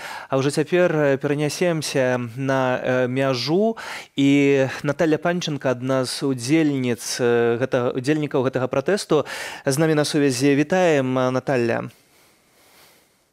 Доброго вечора. У нашым матэрыяле вы казалі пра тое, што больш за 1000 фураў пераязджае праз польска-беларускую мяжу. Едуць яны ў Беларусь, у Расію. А як сітуацыя выглядала за апошнія сотні? Даходзяць звесткі, што ні адна не праехала, ні адну дакладней вы не прапусцілі. Праўда гэта? Так, це правда. Зараз жодна з фур, яка завантажена вантажем у Європейському Союзі, не перетнула польсько-білоруського кордону. Всі ми їх тримаємо блокадою. Зараз проїжджають лише ті фури, які їдуть або транзитом через Росію і Білорусь, наприклад, в Узбекистан, Казахстан і інші країни, або ті, які повертаються з Європи у Білорусь і Росію пустими. Все, що з товаром, стоїть у величезній черзі, яка вже виносить понад 50 кілометрів. І доки ми тримаємо блокаду, жодна з таких фур, яка перевозить товар з Європейського Союзу до Росії або Білорусі, не поїде. До речі, хочу подякувати всім білорусам, користуючись нагодою, тому що остання блокада, це та, що зараз третя, і я дуже надіюся на рішення Європейського Союзу, 5-ї пакет санкцій, і що ця блокада буде останньою. З нами дуже багато білорусів. Приїхали білорусі з усієї Польщі, навіть з Білорусі приїжджали, щоб тримати кордон разом з нами. Нас це вражає, ви неймовірні, і я дуже-дуже вам дякую. Наташа, скажи, пожалуйста, с какими реакциями водителей вы встречаетесь? Вступают ли они вообще в разговоры с протестующими? И что говорят? И из каких стран это водителя? Насправді реакції водіїв дуже різні. Країни теж різні. Наприклад, що ми помітили? Казахстан, Азербайджан, 100% водіїв кричать «Слава Україні!», що вони нас підтримують і що вони будуть стояти, якщо треба, скільки треба. Водії із Білорусі в переважній більшості з нами теж підтримують, але є меншість, яка, на жаль, і досі говорить, що в Україні немає війни, що це спецоперація і що Путін і Лукашенко все роблять правильно. Їх, на щастя, маргінальна кількість, але все ж вони є. Ну і водії з Росії, звісно, поки що нам траплялися лише такі, які або мовчать, і ми не знаємо їхньої думки, або якщо кричать, то це страшні речі, вони обзивають нас фашистами, нацистами, кричать, що в Маріуполі ми самі себе постріляли, і картинки з Бучі, бо ми стояли з фото з Бучі, кричали, що це фотошоп. Тому, в принципі, тут, мабуть, коментарів не треба. Наташа, а як выглядае рэакцыя польскіх праваахоўнікаў, бо гэта таксама вельмі важна, калі вы пачалі гэтую блакаду, то там былі пэўныя праблемы, бо польская паліцыя таксама адцягвала тых людзей, якія стаялі на дарозе, пратэстоўцаў, каб фуры ўсё ж такі маглі праехаць. Цяпер як гэта выглядае? Так, під час першого протесту дійсно були такі моменти, коли поліція одного разу нас відтіснила, але слід зазначити, що той протест був спонтанним. Ми тоді вперше приїхали на кордон, побачили цю чергу фур, і єдине, що нам прийшло в голову, це їх затримувати. Зараз же всі протести легально зареєстровані, тому, відповідно, і поліція зовсім інакше на нас реагує. Вони оберігають наш спокій, вони нам допомагають, і жодних проблем з боку поліції у нас немає, оскільки в нас є офіційні дозволи на проведення мирних акцій протесту. І, на щастя, ми живемо в правовій країні, де можемо висловлювати свою громадянську позицию и робить это без проблем.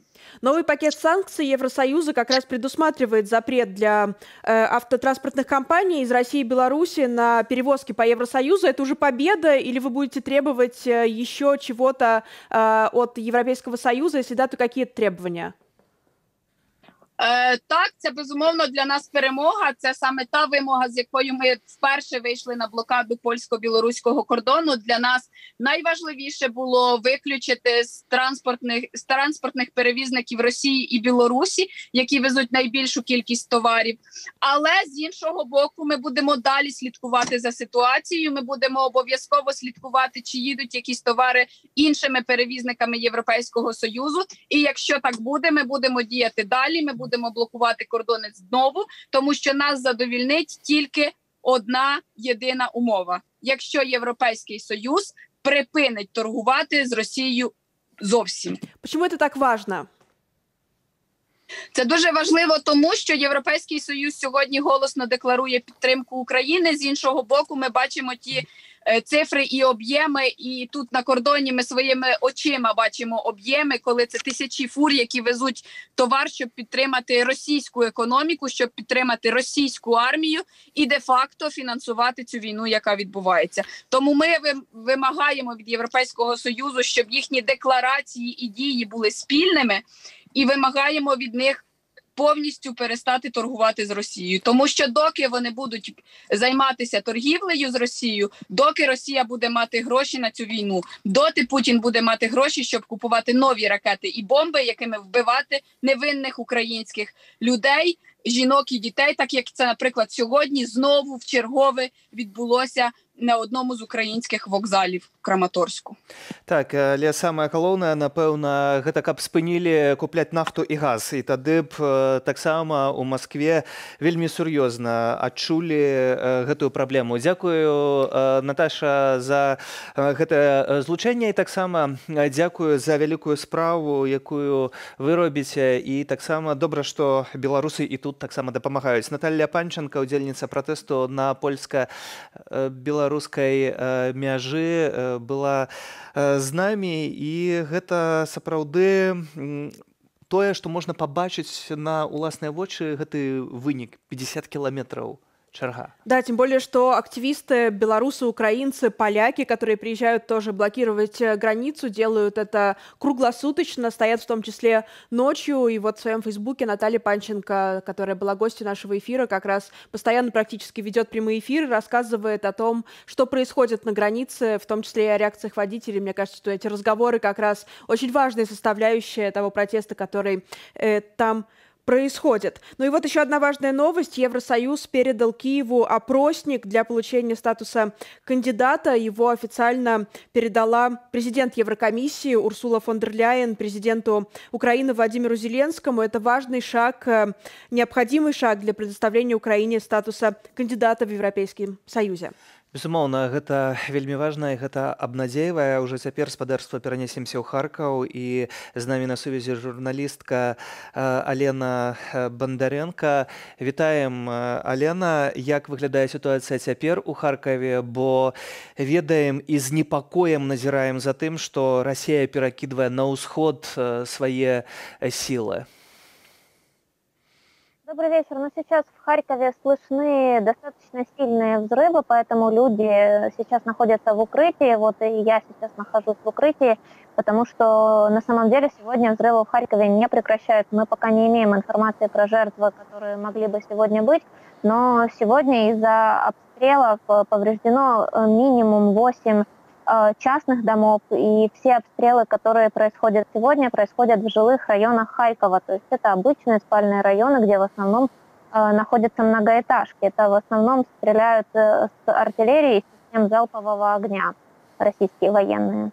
Известно ли что-то о жертвах среди гражданского мирного населения сегодня в Харькове? 48 ударов за сегодняшний день было нанесено по вашему городу.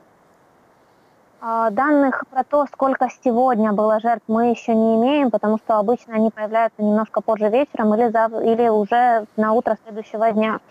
Сегодня же нам известно о том, что вчера как минимум 1 человек в Харькове погиб, несколько были ранены. Ранее на этой неделе из-за одного из таких массированных обстрелов сразу погибли 6 людей, 7, извините. И это тоже был один из спальных районов, то есть район, в котором нет никаких больших объектов инфраструктуры, тем более нет никаких военных объектов. Это обычные мирные районы, в которых люди выходят для того, чтобы пойти в магазин, набрать воды. И практически каждый человек, который сейчас получает травмы, среди них есть и дети, которые просто вышли подышать воздухом вместе со своими родителями. Это обычное гражданское население. То бок атрымліваецца, што 1000 людзей павінны усе гэтыя дні сядзець ва ўкрыцці, таксама тое, што і вы зараз робіце, так? Мы бачым, што вы таксама ва ўкрыцці. Гэта, напэўна, увесь час гукі таксама паветранай трывогі, якія вы чуеце ва вашым горадзе. І маё пытанне такое, як шмат людзей яшчэ застаецца ў горадзе і колькі ўжо выехала, ці можна ацэньваць? Предварительные оценки нашей мэрии – это то, что выехало где-то 1/3 людей, но достаточно тяжело это оценивать, потому что люди некоторые выезжают, некоторые возвращаются, уже 1,5 месяца идет война. И сейчас, если в начале войны Харьков поддавался в основном бомбардировкам самолетов, то сейчас мы имеем очень большое количество бомбардировок с артиллерии или систем залпового огня. Поэтому самыми небезопасными районами, возможно, вы сейчас слышите, вот сейчас именно происходят взрывы, остаются окраины Харькова. В других же районах ситуация немного другая. Там остались достаточно целые многоэтажки, дома, в них есть тепло, есть вода, есть газ, поэтому часть людей действительно не выезжает. Но никому сейчас не рекомендуют находиться на улице, передвигаться по городу свободно, выходить гулять. Поэтому людей просят не забывать о том, что обстрелы не прекращаются. И каждый из этих 48 обстрелов, о которых вы говорили, это не один выстрел. Это означает, что вот 48 раз Харьков ударили сразу несколькими артиллерийскими или ракетными снарядами. Поэтому, на самом деле, несмотря на все эти обстрелы, городская структура работает, люди получают воду, получают еду, в квартирах есть свет и в домах. Поэтому, да, часть людей остается. На самом деле где-то в Харькове уже начинает даже работать какой-то мелкий бизнес, я имею в виду парикмахерские или, допустим, там магазины, они открываются, если этот район сейчас достаточно редко обстреливают, но таких очень немного. К чему Харьков готовится дальше? Наши эксперты говорят о том, что Россия сейчас сосредотачивает свои силы как раз на юго-востоке Украины. Готовится ли Харьков к тому, что боевые действия как-то могут обостриться? Предупреждают ли об этом в том числе местных жителей? Что об этом говорят? Местных жителей каждый день предупреждают о том, что обстрелы не прекращаются и просят быть внимательными и без надобности не гулять по улицам города. Но по сообщениям нашей военной администрации и нашей городской администрации на данный момент нет угрозы штурма или захвата Харькова. То есть российские войска, они находятся достаточно далеко, и город с первого дня, то есть 24 февраля, ни разу не был даже ненадолго каким-то образом захвачен российскими военными. Здесь висят украинские флаги, и все окраины города, весь город контролируется вооруженными силами Украины. І мы жадаем, каб гэтак і заставалася далей. Дзякуем за гэтую размову. Беражыце сябе, будьце бяспечнымі. Журналістка з Харкова Алена Бондаренко, спадарства. Яшчэ 2 месяцы таму Барадзянка Кіеўскай вобласці была звычайным украінскім мястэчкам, але туды прыйшлі расейцы, і як яны сябе называюць, тут цитата «вызваляльнікі». Яны забаранілі барадзянцам выходзіць на вуліцу, а за парушэнні проста расстрэльвалі. Акупанты бомбілі ўсё на сваім шляху, кажуць тыя, хто выжыў. На шчасце, выжыў. Днямі расейцы сышлі, але пакінулі пасля сябе мноства забітых, разваліны дамоў, пад якімі засыпала мясцовых жыхароў і замінаваныя тэрыторыі. Колькасць загінулых дакладна невядомая. Шмат хто знік без звестак. Сёння Барадзянка – месца гуманітарнай катастрофы і сведчання ваенных злачынстваў расійскага войска.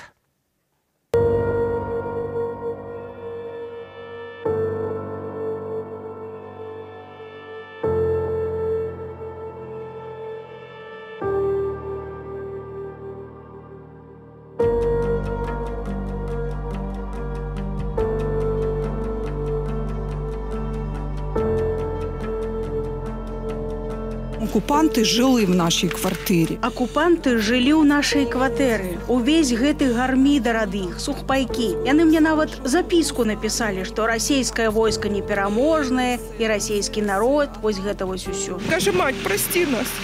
Мы не хотели. Мы с родными не связывались месяц. Мы не знали, куда мы идем.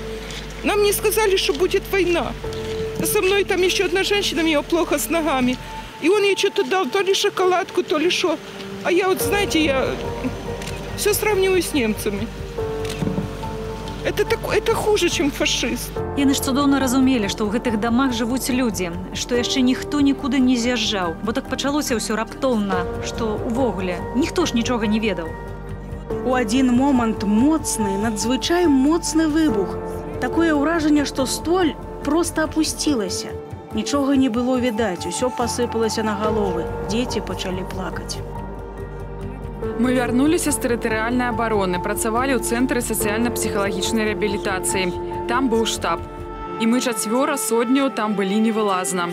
А ейны сын, Леначын, вось быў там з хлопцамі. Яны сустрэліся, прывялі сябе ў парадак, паелі, патэлефанавалі сябрам, што мы сустрэліся, ўсё нармальна. І абстрэл, і ўсё. Там видно якісь такі голоса, не человеческие, не животные. А тут, наверное, человек 90 или даже больше 100. Они еще 8 марта подавали признаки жизни. Они так кричали. Сёння мы знаходзімся на месцы адной з найгоршых трагедый Украіны. Барадзянка – адзін з найбольш разбураных гарадоў Кіеўскай вобласці. Тут няма ні вайсковай часці, ані ваеннай тэхнікі. Тут ёсць толькі жылыя будынкі ды дзіцячы садок. Бомбы, они не корректируемые, не управляемые. Это для площадного поражения от таких, ну, в принципе, на фронте. Вот по жилым домам это просто преступление. Видел, что это Бородянка у него на карте, у него в компьютере это там навигационный прицельный комплекс. У него все есть. Стервицы и на авиации на российской мы поставим крест. Просто крест. Сильная, но бесславная авиация, стервятники. Самая вялікая мара, найпершая задача – пахаваць родных. А потым будем адбудоўвацца. Адназначна, паціху. Наша краіна, наше войска, наш народ, мы все разом, мы выстоим. Однозначно.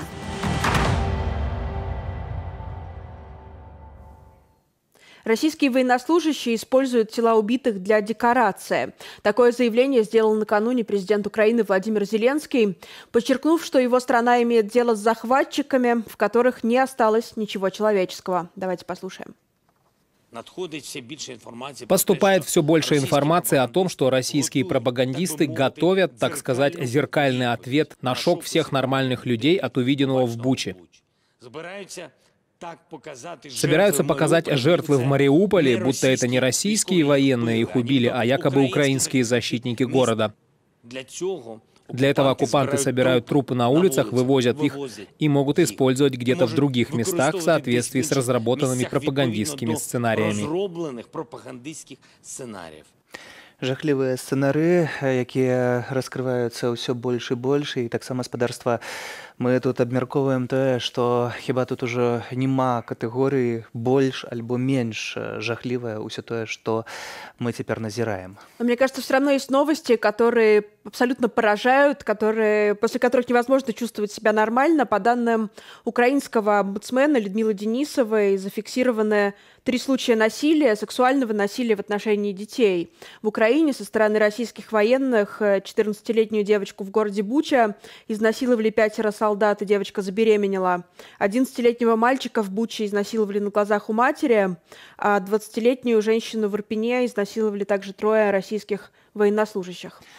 Гэта сведчанні, якія з'яўляюцца ўвесь час і, на жаль, якія, напэўна, будуць яшчэ з'яўляцца. Яшчэ адна навіна з апошняй хвіліны падае інфармацыйнае агенцтва «Уніан». Еўразвяз уводзіць бясплатны роумінг для украінскіх уцекачоў. Гэта зроблена дзеля таго, каб людзі маглі мець кантакт са сваімі блізкімі. Якія яшчэ тэмы на гэтую хвіліну у выпуску навінаў? Польскі Сойм прыняў папраўкі, накіраваныя на дапамогу грамадзянам Беларусі, змушаным уцякаць ад вайны з Украіны ў Польшчу. Цяпер беларускія бежанцы змогуць атрымліваць гуманітарныя візы на польскай тэрыторыі без спагнання збораў. Акрамя таго, уводзіцца новы від дазволу на часовае знаходжанне на 3 гады пасля заканчэння тэрміну дзеяння гуманітарнай візы. Ну а Еврокомиссия намерена летом представить вывод относительно членства Украины в Европейском Союзе. Президент Еврокомиссии Урсула фон дер Ляйен отметила, цитата, «Обычно проходят годы, прежде чем Совет ЕС примет заявку на членство, но Украина сделала это за неделю или за 2». Об этом фон дер Ляйен объявила во время сегодняшней поездки в Киев. А Верховный суд признал телеграм-каналы «Нехта», «Нехта Лайф» и «Лухта» тэрарыстычнай арганізацыяй. Паводле версіі Генпракуратуры Беларусі сярэдзіне 2020 года гэтыя рэсурсы нібыта прапагандавалі экстрэмісцкую і тэрарыстычную дзейнасць, аб'ядноўвалі, цытата, радыкальна настроеных грамадзян для здзяйснення супрацьпраўных дзеянняў, канец цытаты. Таксама гэтак званыя праваахоўнікі гавораць, што гэтыя рэсурсы нібыта навучалі вырабляць выбуховыя прылады ды зброю, заклікалі, цытата, ізноў жа, аказваць супраціў органам правапарадку. Сёння дзейнасць згаданых каналаў на тэрыторыі Беларусі была забароненая.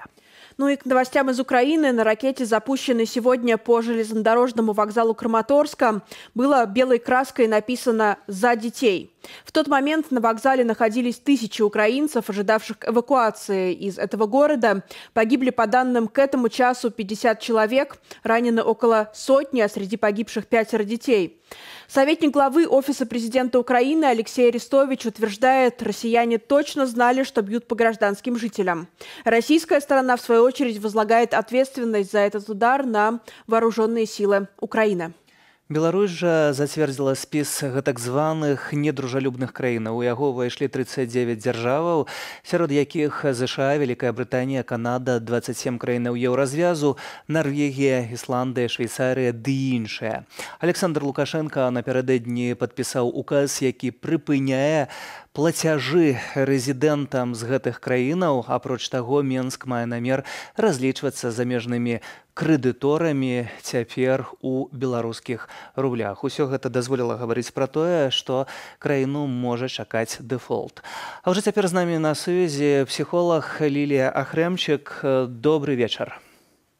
Добрый вечер. Спадарыня Лілія, усе, хто назірае за падзеямі ва ўкраіне, але перадусім тыя, хто знаходзіцца ва ўкраіне, гэта людзі, якія знаходзяцца ў гэтыя хвіліны таксама пад абстрэламі, атрымліваюць вялікія псіхалагічныя траўмы. Гэта траўмы, з якімі давядзецца змагацца, як вы гэта бачыце, не ведаю, месяцами, годами, а можа и не удастся николи справиться? Но это определенно психологические травмы, которые будут сказываться многие-многие месяцы точно, годы. Будет зависеть от того, как люди будут обращаться за помощью психологической или не будут, или будут пытаться сами как-то с этим совладать. От этого будет зависеть. Но то, что травма есть, и она уже сказывается, и мы видим какое-то количество агрессии в сети, да, и ненависти, и злости, и гнева, ярости — это все совершенно нормальные реакции на вот такие ненормальные обстоятельства, ненормальную ситуацию. Это реакция на стресс очень сильный, практически труднопереносимый стресс. И люди, конечно, справляются как могут. И часть людей, когда я смотрю видео, я замечаю, что они будто бы замораживаются, да? Они хоронят соседей, хоронят своих близких, ну, как будто бы у них нет слез, и они просто механически выполняют какие-то действия необходимые. Но эти действия не говорят о том, что им не болит, это говорит о том, что сейчас чувственная часть, вот та, которая ощущает что-то, чувствует, она сейчас выключилась. Именно из-за того, что невероятной силы стресс, для того, чтобы человек как-то это перенес. Потом впоследствии пройдут недели после освобождения, и горе вернется. Ощущение горевания, ощущение потери, все это люди начнут снова испытывать, и тогда может накрыть вот такой новой волной и горевания, и депрессии, и злости, гнева. То есть, надо понимать, что сейчас ситуация, которую никто не ожидал, и реакция людей может быть абсолютно разная, абсолютно непредсказуемая. Ситуация сама по себе ненормальна. А что новости, которые смотрят фотографии страшнейшие абсолютно из Бучи, из других украинских городов, наверняка мы, сами журналисты, тоже находимся в состоянии стресса. И как в этой ситуации можно помочь самому себе не сойти с ума во время войны? Бо мы таксама не машыны. Я па сабе, напрыклад, заўважаю, што прачынаешся пасярод ночы, чытаеш навіны, ці Украіна трымаецца, ўсё ў парадку, далей ідзеш спаць. У нас прям сеанс психотерапии сегодня в прямом эфире. Хорошо, если так. Смотрите, чтение новостей, оно само по себе, с одной стороны, тревожит, потому что мы много узнаем, и много информации к нам поступает. А с другой стороны, это же успокаивает, потому что это позволяет контролировать, как будто бы нам создается иллюзия какая-то, что мы что-то контролируем, да? Мы видим то, что происходит, мы как будто бы в курсе событий, вроде бы как мы можем что-то предугадать.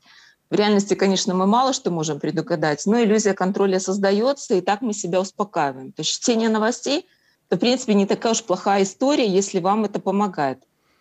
Помогает контролировать ситуацию.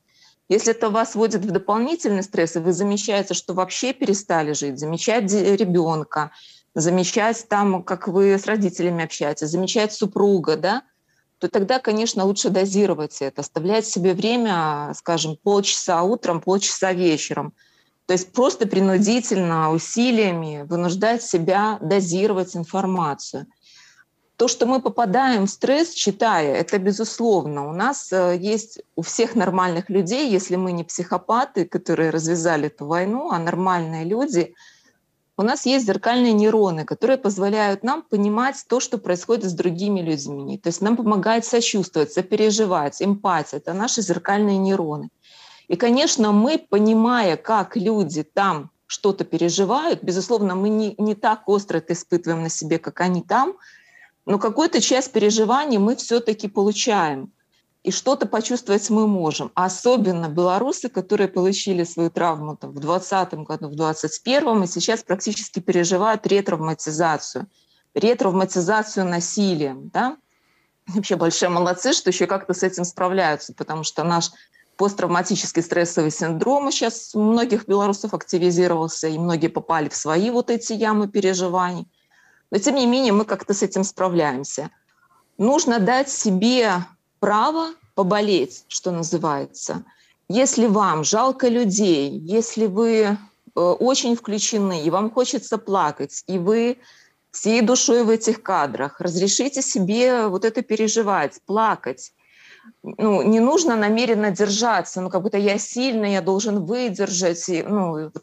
я такой крепкий. Разрешите себе быть некрепким. Разрешите себе переживать так, как вам переживается. Если вам правда хочется рыдать, кричать, стенать, бить, там, бейте подушки, бейте диваны, поприседайте, побегайте, пойдите, да, рыдайте. В общем, все, что облегчит ваше переживание, Лилия. это все нормально. Нормальные эмоции. Это все можно, это все нормально. Напрыканцы нашай гутаркі вельмі коротка я б яшчэ хацеў запытацца пра адзін вельмі важны момант. Вось гэта пачуццё калектыўнай адказнасці, бо вельмі часта мы чуем, што і ў беларусаў, таму што з нашай тэрыторыі ляцяць ракеты ва ўкраіну, асабліва ў расейцаў, бо яны тут акупанты, ёсць гэтае пачуццё віны. Вось з гэтым што рабіць?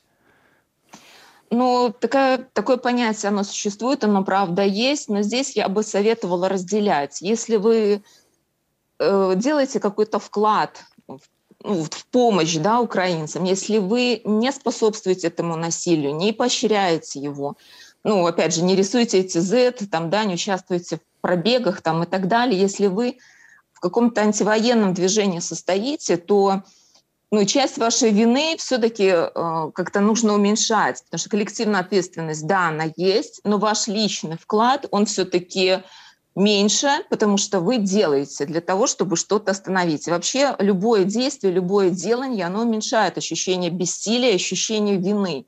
То есть если вам что-то по силам, если вы можете, там, не знаю, рисовать плакаты и как-то участвовать в антивоенном движении, то это нужно делать. Это вашу вину уменьшит, и ваше ощущение бессилия, безысходности тоже уменьшит.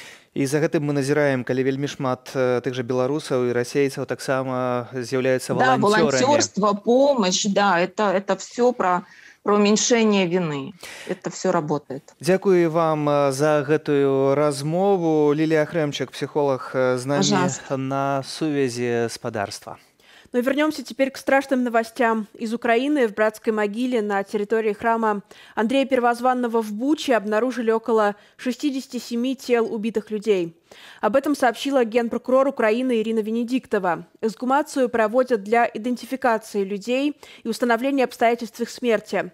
У тех, кого уже достали из братской могилы, в большинстве огнестрельные и осколочные ранения от взрывов, но от некоторых погибших остались только фрагменты их тел.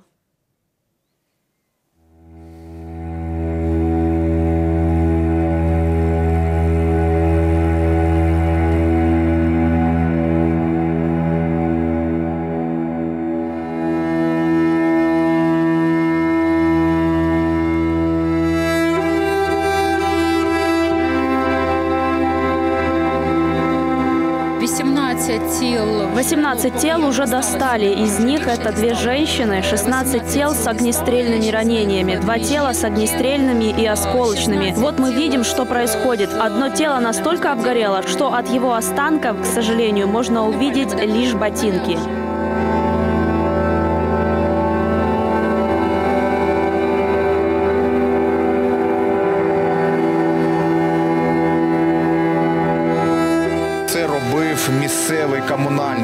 Это делал все местный работник коммунальных услуг, который непосредственно производил захоронение. Он под обстрелами все это делал.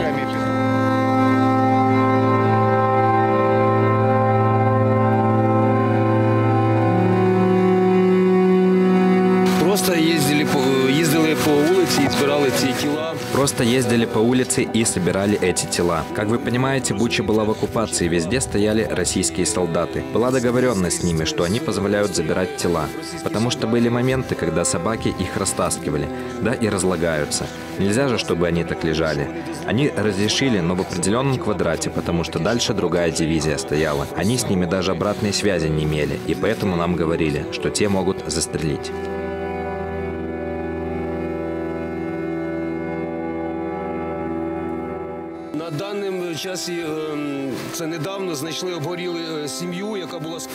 Сейчас нашли обгорелые тела семьи, которую сожгли, и среди них был маленький ребенок. Еще по Старобородянской трассе российская бронетехника расстреляла с пулемета 3 машины. В «Жигулях» были дед с бабой. Во второй машине была женщина с ребенком, которому 13 лет. Документов не было, но нашли тетрадь с данными мальчика и где учился.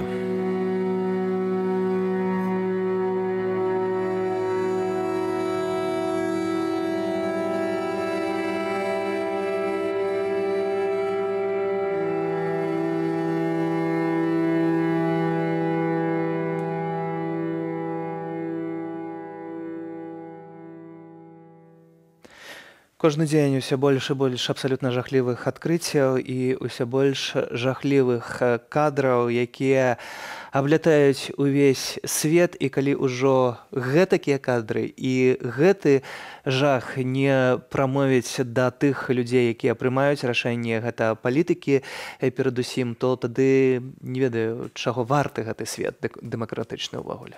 Да, но все больше появляется с российской стороны, со стороны российской пропаганды объяснений того, что на самом деле, как они пишут, произошло в Буче, и поэтому очень важно, чтобы как можно больше людей узнавало правду о происходящем в Украине, о том, что говорят украинские военные, что увидели журналисты, находящиеся непосредственно на месте событий в Украине. Ставьте лайки под нашим эфиром, чтобы как можно больше людей присоединялось, в том числе к трансляции телеканала Белсат, и узнавало новости о происходящем в Украине и в мире. Зрэшты, больш за 80% расійскіх салдат у асобных падраздзяленнях Расійскай Федэрацыі не жадаюць працягваць ваяваць, паведамляе Генштаб. І гэта інфармацыйнае агенцтва «Уніан» толькі што падало гэтую інфармацыю.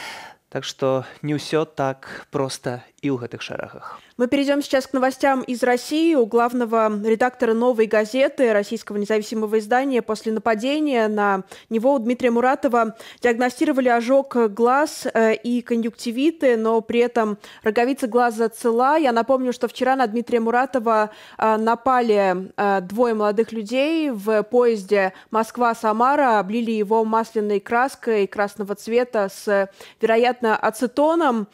И это событие, а также другие новости из России мы обсудим с нашим гостем. К нам присоединяется Кирилл Мартынов, редактор отдела политики «Новой газеты» и главный редактор «Новой газеты Европа», которая вчера заявила о своем существовании. Кирилл, добрый вечер. Здравствуйте. Да, здрасте. Меня теперь неправильно представлять вот сразу обеими газетами. Я теперь только «Новая газета Европа», по крайней мере, так официально считается. Да, но вот одна из первых новостей, которую вы сообщили вчера, собственно, касалась нападения на Дмитрия Муратова. Что сейчас известно о его самочувствии, где он находится и, собственно, как себя чувствует? Ну, он вчера ночью себя повел так героично, я бы сказал, потому что поезд задержали примерно на час после этого нападения. Извините, сейчас у меня звук лишний пошел. Поезд задержали примерно на час, он все это время промывал глаза, вот, и, собственно, удалось глаза спасти, хотя, в общем, неизвестно, чем все это могло бы кончиться. У него остался очень любопытный цвет волос в итоге, он вообще человек седой уже, да, но вот эта фотография замечательная, нам очень понравилась, как будто он такой рок-музыкант, такой игги-поп. Очень, может быть, стоит подумать про какой-то новый имидж. Вроде бы полиция установила нападавших, какие-то люди заявили о том, что они берут на себя ответственность за происходящее, какой-то союз Z-десантников об этом написал в интернете какую-то ерунду. Вот, мы очень рады, что все обошлось вроде бы, что зрение не пострадало, что Муратов в порядке. Он уехал к родственникам вчера в ту же ночь после того, как поезд все-таки пустили, хотя на вокзале его пришлось продержать больше часа.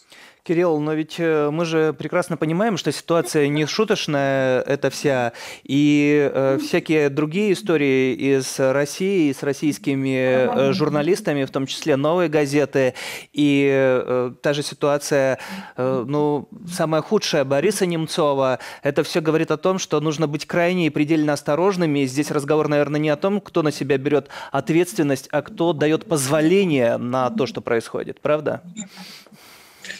Вы совершенно правы. Я, может быть, избыточно как-то воодушевленно об этом говорю, потому что вчера вечером, конечно, было страшно, тем более, когда ты находишься далеко там, от этого вокзала и ничем не можешь помочь, и вообще не знаешь точно, что происходит, пытаешься.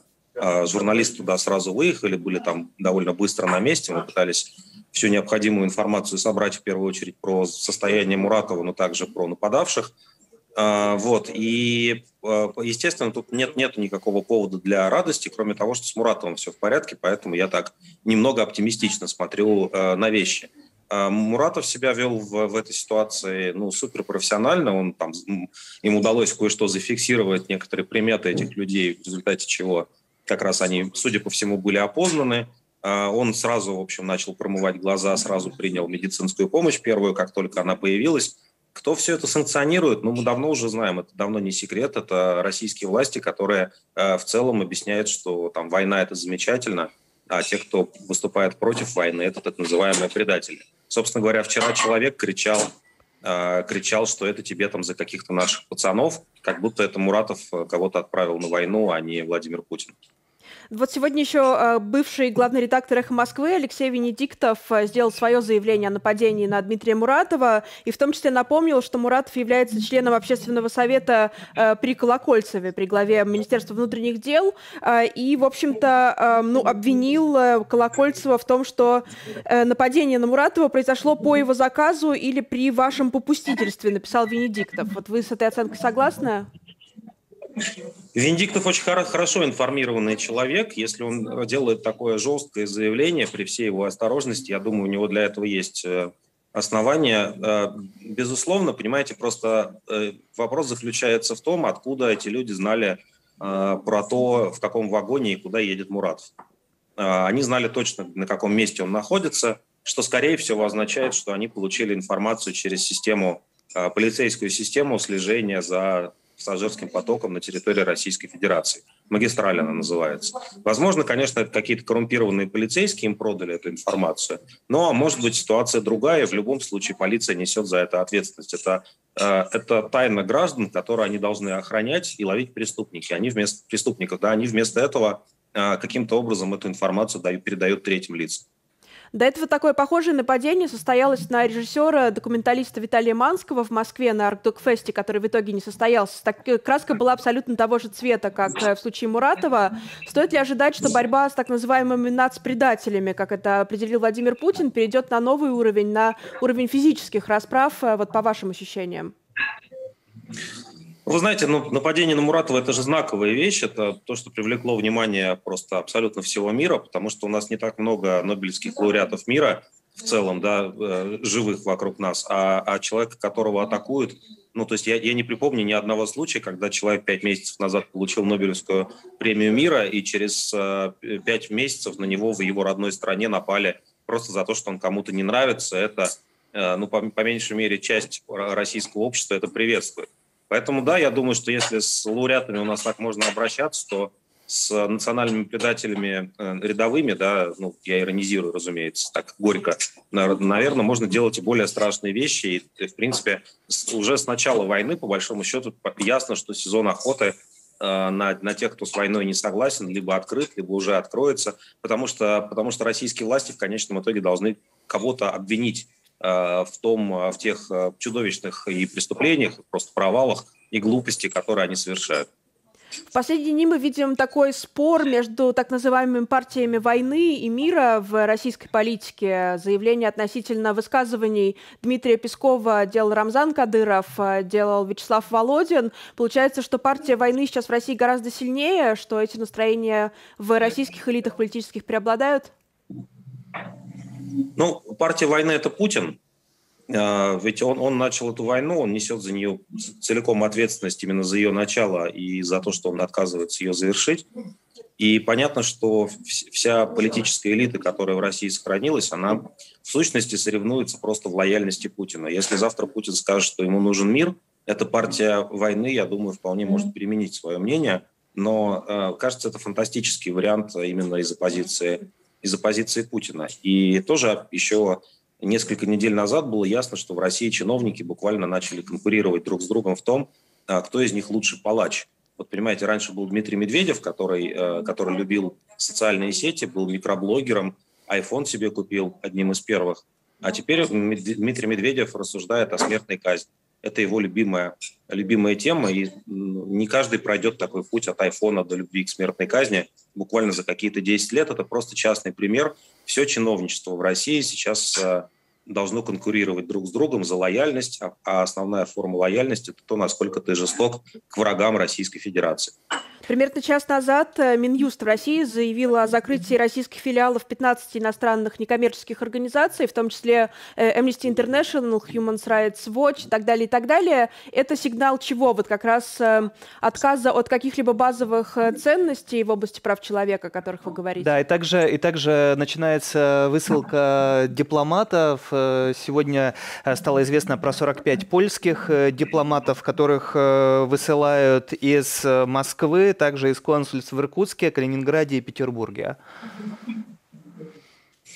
Ну, это естественно, это эффект самоизоляции Российской Федерации. Российская Федерация нетерпима ко всему остальному миру, современному, по крайней мере.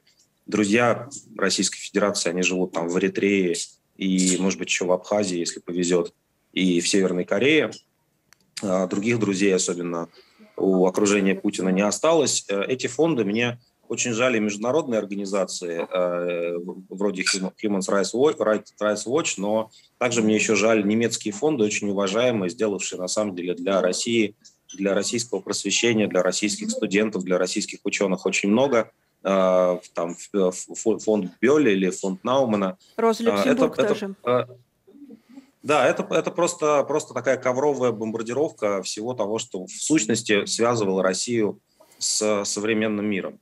Эти фонды не нужны российской власти просто потому, что они больше не хотят быть частью нормального мира и подчищают следы, по сути. Они ведь уже войну развязали, они порвали эти связи. Теперь рвутся вот какие-то последние нити, связывавшие россиян с нормальной жизнью, с возможностью получать какие-то стажировки в мире, смотреть на свою страну там другими глазами и так далее. Путин претендует на такую полную монополию не только над телами и над границами Российской Федерации, но еще и над сознанием людей. Ну и, в общем-то, независимая журналистика тоже начинает работать, российская независимая журналистика за границей. Вот как раз вы теперь возглавляете новую газету в Европе. Это какое-то продолжение работы российской новой газеты? Теперь новая газета в изгнании или это какой-то совершенно независимый проект? Мы должны заявлять, что это независимый проект. Просто в силу обстоятельств, в которых мы этот проект делаем, поэтому я именно это и заявляю, надеюсь, вы меня правильно поняли. Мы хотим те стандарты, которые есть в новой газете, делать в неподцензурных условиях. И у нас есть тоже имя, и мы с гордостью будем этот проект развивать именно как новую газету в Европе или просто новая газета Европа. И мы желаем, чтобы все получилось. Спасибо. Редактор отдела политики некогда новой газеты, а теперь новая газета Европы Кирилл Мартынов с нами на связи. А у господарства праз некалькі хвілінаў аб'ектыў, галоўнае інфармацыйнае падсумаванне дня па-беларуску і без цэнзуры на Белсате. Абавязкова застаньцеся з намі. Ну а президент Франции резко отреагировал на критику своих телефонных переговоров с Владимиром Путиным в ответ на замечание польского премьера Матеуша Моровецкого, что общение лидеров Франции и России не помогло остановить бойню в украинской Буче. Макрон назвал главу польского правительства, я процитирую, крайне правым антисемитом, который преследует представителей ЛГБТ. Тем временем хозяина Елисейского дворца критикуют и в самой Франции. Его телефонную дипломатию сравнивают с усилиями президента Турции Реджепа Эрдогана, которому удалось организовать встречу делегаций Украины и России на территории своей страны. В воскресенье во Франции пройдет первый тур президентских выборов. Война – одна из главных тем кампании. Наш коллега Ян Моровицкий продолжит. Мы вернемся в студию Белсата после объектива. Не переключайтесь. Почти половина французских избирателей готова отдать голос кандидатам, взгляды которых называют крайними. Правые радикалы Марин Ле Пен и Эрик Земмур борются за прохождение во второй тур с левым бунтарем Жан-Люком Меланшоном. Лидирует же в вопросах действующий президент Эммануэль Макрон. Он объявил о выдвижении своей кандидатуры за день до завершения официальной регистрации претендентов. Дебатировать с конкурентами перед первым туром Макрон отказался. Дебаты с журналистами не кажутся мне более унизительными или менее поучительными, чем дебаты с кандидатами. Среди главных тем кампании – социальное неравенство, миграция и война. Эммануэль Макрон обрывает кремлевский телефон. Общение с Путиным не доставляет удовольствия, но такая дипломатия поможет приблизить мир, уверен глава Елисейского дворца. Отказываться от нее президент не собирается, хотя прекращение войны в Европе не видит до середины мая. Вероятно, участница второго тура Марин Ле Пен, хотя и осудила вторжение, на прямой вопрос журналистки радио БФМ об ответственности Путина за события в Буче заявила, ответ должна дать Организация Объединенных Наций. Я думаю, что речь идет о военном преступлении. ООН должна очень быстро провести следствие. Кандидатка, которая вплотную подошла к победе, последовательно выступает против экономических санкций в отношении России. По ее мнению, они только вредят французским производителям. В прошлом партия Ле Пен, национальное объединение, получала кредиты от российских банков, а сама политик лично встречалась с Владимиром Путиным. Теперь она не исключает возвращение главы Кремля в круг политических партнеров. Критики сравнивают ее с путинским дроном, который может выиграть кампанию. Осуждает войну и другой крайне правый кандидат, публицист Эрик Земур. Мои первые мысли о населении, жертвах этого абсурдного братоубийственного конфликта. Сразу после начала вторжения Земур созвал специальную пресс-конференцию. По мнению политика, НАТО ничего не сделало, чтобы понять, почему Россия не хочет расширения альянса, а также не добилась воплощения в жизнь Минских соглашений. После Бучи Земур, как и Ле Пен, потребовал международного расследования. При этом кандидат призвал к осторожности в определении виновных и даже вспомнил события румынской революции 1989 года, после которой появились обвинения в манипуляциях при видеосъемке. Представитель противоположного лагеря, крайне левый Жан-Люк Меланшон, считает, что под санкции должны попасть олигархи из окружения Путина, а не производители. Я сторонник того, чтобы санкции изолировали правительство России как можно эффективнее. Мы должны быть осторожны, чтобы санкциями не наказать самих себя. Меланшон призывает ударить в самое сердце системы Путина. При этом политик предупреждает об экологической опасности американского сланцевого газа. В свою очередь, кандидатка социалистической партии и мэр Парижа Анна Дальго утверждает, Европа должна как можно быстрее избавиться от эффекта российской газовой трубы, в том числе по этическим причинам. Кандидатка традиционных правых Валерий Пекрес считает, Владимир Путин должен ответить за военные преступления, которые совершаются на территории Украины. Ян Моровицкий, Белсат.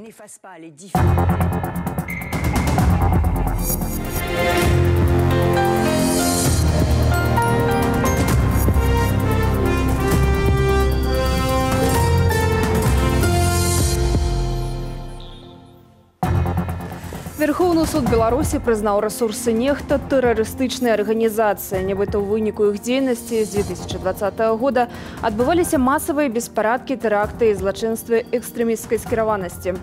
Больш пра галоўныя навіны дня цяпер у выданні «Аб'ектыву». З вами Юлія Лабанова. Добрый вечер. Десяткі загінулых і сотні параненых. Трагедыя ў выніку ракетнага удару па вакзале ў Краматорску. Какими элементами поражало этих людей. И, в принципе, этими осколками их и убило. Почти 40 человек здесь погибло одновременно. Такие санкции не применялись даже в самые мрачные годы холодной войны. Еўразвез узгадніў 5-й пакет санкцыяў супраць Расіі. Ён закрануў і Беларусь. Мы развітваемся з транспартнымі фірмамі з Расіі і Беларусі. Неўзабаве яны зусім знікнуць.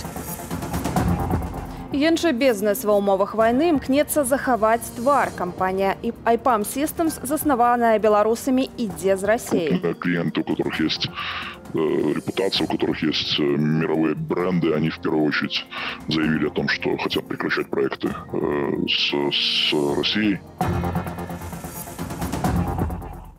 Прынамсі 50 забітых і каля сотні параненых. Пра такую колькасць ахвяраў у выніку ракетнага удару па чыгуначным вакзале ва ўкраінскім Краматорску называе старшыня Донецкай абласной военной адміністрацыі Павел Кириленко. На момант абстрэлу тысячы мірных жыхароў знаходзіліся на станцыі ў чаканні эвакуацыі. Міністерства обороны России заявила, што ракета .У, якой быў здзейснены ўдар, нібыта выкарыстоўвалася толькі украінскімі вайскоўцамі. Адмыслоўцы Conflict Intelligence Team ды іншыя эксперты аспрэчваюць гэтае меркаванне. Ярослаў Сцешак падрабязней. На чыгуначным вакзале ў Краматорску сёння раніцай сабраліся тысячы асобаў. Гэтаксама, як і днямі раней. Калі людзі грузіліся ў вагоны, па іх трапіла ракета з кассетным боеприпасом. Кто-то кричит: падайте! И всех начали пихать на пол, толкать. Я тоже присела, слышу взрывы, крик неимоверный. Дети кричат, мамаши кричат. Представляешь, там же с детьми сколько. Редакцыя Белсату вымушаная зарытушаваць відэа з месца падзеяў, знятае адразу пасля трапляння ракеты. Але яно не выклікае сумневаў. На месцы загінулі дзеці, пенсионеры, люди с инвалидностью. Здесь было много убитых, много раненых. Скорые, полиция, машины пожарной охраны. Рядом горели машины. Ну, это просто было кромешное. На фото і відэа, якое мы не можам паказаць з этычных прычынаў, ёсць факты траўматычнай ампутацыі галавы, ампутацыі рук, ёсць целы, на якіх цалкам абгарэла вопратка. У них всех осколочные раны осколочного характера, потому что вот такие вот элементы поражающие здесь валяются. То есть вот такими элементами поражало этих людей. И в принципе этими осколками их и убило. Почти 40 человек здесь погибло одновременно. Ракета, якой ударили по вокзале, .У. Яе вызначили по хвостовой частцы, якая целой упала у Краматорску. Вот эта ракета убила десятки людей, десятки покалечила. А надпись на ней «За детей». .У кіраваная на працягу усяго палёту і даволі дарагая ракета. Яе немагчыма запусціць усляпую. Удары па цывільнай інфраструктуры – гэта ваеннае злачынства. У Краматорску былі высокадакладныя ракеты, скіраваныя на людзей, якія спрабавалі знайсці гуманітарны прытулак. Москва, як звычайна, ўсё адмаўляе. Праз Міністэрства обороны і Дмитрия Пескова.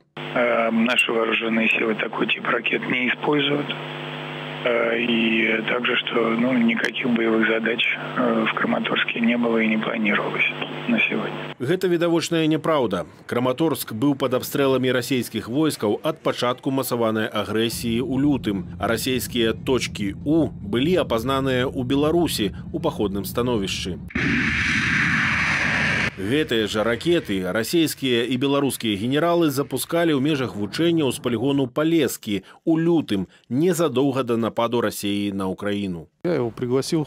Сегодня здесь присутствует военный атташе Украины, который наблюдает, что мы ни в коем случае не угрожаем нашей соседней стране, а просто тренируем свои войска и смотрим, как мы можем обеспечить свою безопасность. Такие ж пуски ракетаў записали на відэа жыхары гораду Шахтёрск на тэрыторыі так званай ДНР. Летела какая-то І амаль адразу пасля публікацыі ў гэтых відэа адбыўся удар по Краматорску. Вораг, маючы свае сродкі назірання і выведкі, дакладна разумеў, што гэта чыгуначны вакзал, што гэта горад, што там сабраліся людзі. Гэта зроблена выключна для таго, каб людзі не выязджалі з тэрыторыі вобласці. Улады ўсходніх вобласцяў Украіны рэкамендавалі жыхарам эвакуавацца, бо чакаецца новы напад расійскіх сілаў. Идет большая перегруппировка. К нам завозится огромное количество и личного состава, и техники очень много. Арганізаваная эвакуацыя з усіх населеных пунктаў каля лініі размежавання. Ярослаў Сцешак, Белсат. Эмбарго на імпарт з Расіі вугалю і паставак у Расію зброі. Забарона экспарту ў шэрагу тавараў і аўтатранспартных перавозак з Расіі і Беларусі ў еўразвяз. Блакаванне расійскіх і беларускіх актываў на 29,5 мільярдаў еўраў. Аб'яднаная Еўропа прыняла 5-ы санкцыйны пакет супраць расійскіх уладаў за ваеннае ўварванне ва Ўкраіну. Падрабязней пра абмежаванне і тое, як яны закрануць у тым ліку Беларусь, у матэрыяле маіх калегаў. Ужо з сёлетняга жніўня Еўразвяз уводзіць эмбарга на імпарт вугалю ды іншых цвёрдых энерганосьбітаў з Расіі. Акрамя таго, расійскім суднам забаронена ўваходзіць у парты Еўразвязу. Таксама ўводзіцца забарона на грузавыя аўтаперавозкі расійскіх і беларускіх транспартных кампаніяў. Што праўда, на некаторыя грузы новыя санкцыі не пашыраюцца. Выключэнні са спісу абмежаванняў датычаць шэрагу фармацэўтычнай, медычнай, сельскагаспадарчай прадукцыі і транспартавання гуманітарнай дапамогі. Уласныя караблі пад расійскімі сцягамі могуць заходзіць у парты Еўразвязу, калі вязуць гэтага кшталту грузы або энерганосьбіты. Ужо больш за 3 тыдні актывісты ладзяць акцыі блакавання магістраляў. Дзясяткі грамадзянаў Украіны, Беларусі, Польшчы і Нямецчыны перакрываюць дарогі, каб фуры, што вязуць тавары ў Расію, не маглі туды трапіць. Цягам апошніх сотняў ніводная фура не пераехала мяжу, паведамляе украінскі актывіст Яўген Клімакін. Мы тут святкавалі невялікую перамогу. 5-ы санкцыйны пакет прынялі. І гэта азначае, што мы развітваемся з транспартнымі фірмамі з Расіі і Беларусі. Неўзабаве яны зусім знікнуць. Што праўда, як кажуць самі актывісты, праблема не развязаная, бо фуры з іншых краінаў працягваюць перавозіць тавары, а гэта азначае, што еўрапейскія фірмы працягваюць весці справы з Расіяй і тым самым фінансаваць праз падаткі вайну ва ўкраіне. Штодня, паводле польскіх афіцыйных звестак, праз мяжу паміж Польшчай і Беларуссю праязджае больш за 1000 фураў. Уведзеныя абмежаванні не крытычныя, лічаць эксперты, бо агульныя страты расійскага экспарту складуць каля 5 мільёнаў еўраў за год. Гэта ўсяго толькі 0,1% усяго экспарту. Фурами везут больше товары народного потребления, да, причем в России. Соответственно, поставки из России сырья по железной дороге через порты, там услуги где-то еще, они пока сохраняются. А насыщение российского, собственно, потребительского рынка, оно под угрозой. На думку эканамічнага аглядальніка Максима Бланта, пад пагрозай не столькі грузаперавозкі, колькі расійскі рытэйл, які можа згубіць до 70% выручкі. Когда обсуждался 5-й пакет санкций, Литва выступила с инициативой вообще закрыть все грузоперевозки с России и Беларуси. И это поставило бы под угрозу калининградский эксклав России, потому что тогда осталось бы только воздух над Балтикой и морские перевозки. Кіраўнік расійскага ўраду, выступаючы перад дэпутатамі Дзяржаўнай думы, адзначыў, што мэта санкцыяў стварыць дэфіцыт спажывецкіх тавараў і выклікаць сацыяльныя хваляванні. Мішустін пэўны, што аўтары санкцыяў мелі намер разбурыць эканоміку Расіі цягам некалькіх дзён, але план не спрацаваў. Такие санкции не применялись даже в самые мрачные годы холодной войны. Их цель – отбросить нас на годы или даже десятилетия назад, отрезать от мира, заставить Россию отказаться от перспективных экономических, социальных проектов, нанести удар по уровню жизни наших людей. На сённяшні дзень Расія стала сусветным лідарам у колькасці санкцыяў. Яна апярэджвае Сірыю і Іран узятыя разам. Большая частка санкцыяў мае адкладзены эфект, а галоўная іх мэта – спыніць вайну ва ўкраіне. Бо вайна заканчваецца тады, калі яна робіцца эканамічна нявыгаднай. Анастасія Русецкая, Ігор Віняўскі, Белсат. ИПАМ Systems застаецца ў Беларусі, але ідзе з Расіі, дзе спыняе ўсе аперацыі. Прычына – адмоўнае стаўленне да вайны ва ўкраіне, паведаміў супрацоўнікам заснавальнік кампаніі Аркадзь Добкін. Пытанне, які лёс чакае 6000 працаўнікоў ИПАМ Systems у Расіі і ці ўдасца кампаніі з такой палітычнай пазіцыі застацца ў айчынным парку высокіх тэхналогіяў. Юлія Цельпук. Акции резидента белорусского ПВТ американской компании ИПАМ Systems адреагавалі ростом больш як у 10% на навіну пра адыход кампаніі з Расіі. Паводле камісіі ЗША па каштоўных паперах і біржах распрацоўнік спыніць сваю дзейнасць у РФ на працягу 3 месяцаў. DevBuy.io цытуе ліст заснавальніка ИПАМ Аркадзя Добкіна да супрацоўнікаў. Паважаныя калегі, вайна ва ўкраіне, распачатая расійскімі ўладамі, прынесла трагічную і няўяўную рэальнасць народу Украіны, усяму свету і ИПАМ. Гэтая агрэсія спусташальная, і мы самым рашучым чынам яе асуджаем. Раней ІПАМ заявіў, што выдаткуе $100 мільёнаў на падтрыманне сваіх супрацоўнікаў ва ўкраіне. 4 сакавіка кампанія спыніла абслугоўванне карпаратыўных кліентаў у Расіі і перастала набіраць супрацоўнікаў у расійскі і беларускі офісы. У наступныя 4 дні ішлі кансультацыі з кліентамі і партнёрамі па ўсім свеце. Ананімная крыніца паведаміла Белсату. Крупные клиенты, у которых есть репутация, у которых есть мировые бренды, они в первую очередь заявили о том, что хотят прекращать проекты с Россией и где-то с Беларусью. Мелкие клиенты, наверное, были чуть более easy, что ли, в этой ситуации. ІПАМ – найбуйнейшы распрацоўнік праектнага праграмнага забеспячэння на замову, адзін з вядучых гульцоў у галіне IT-кансалтынгу ў цэнтральнай і ўсходняй Еўропе. Колькасць персаналу ў Расіі каля 6000. Паводле нашай крыніцы, частцы прапанавана пераехаць разам з кампаніяй у іншыя краіны, другой частцы перайсці ў праекты сваіх кліентаў у Расіі. У Беларусі кампанія пакуль застаецца. Гэта сімвал парку высокіх тэхналогіяў, які стаяў у вытокаў заснавання ПВТ. Санкции пока не коснулись напрямую IT-сектора, поэтому предсказать сложно.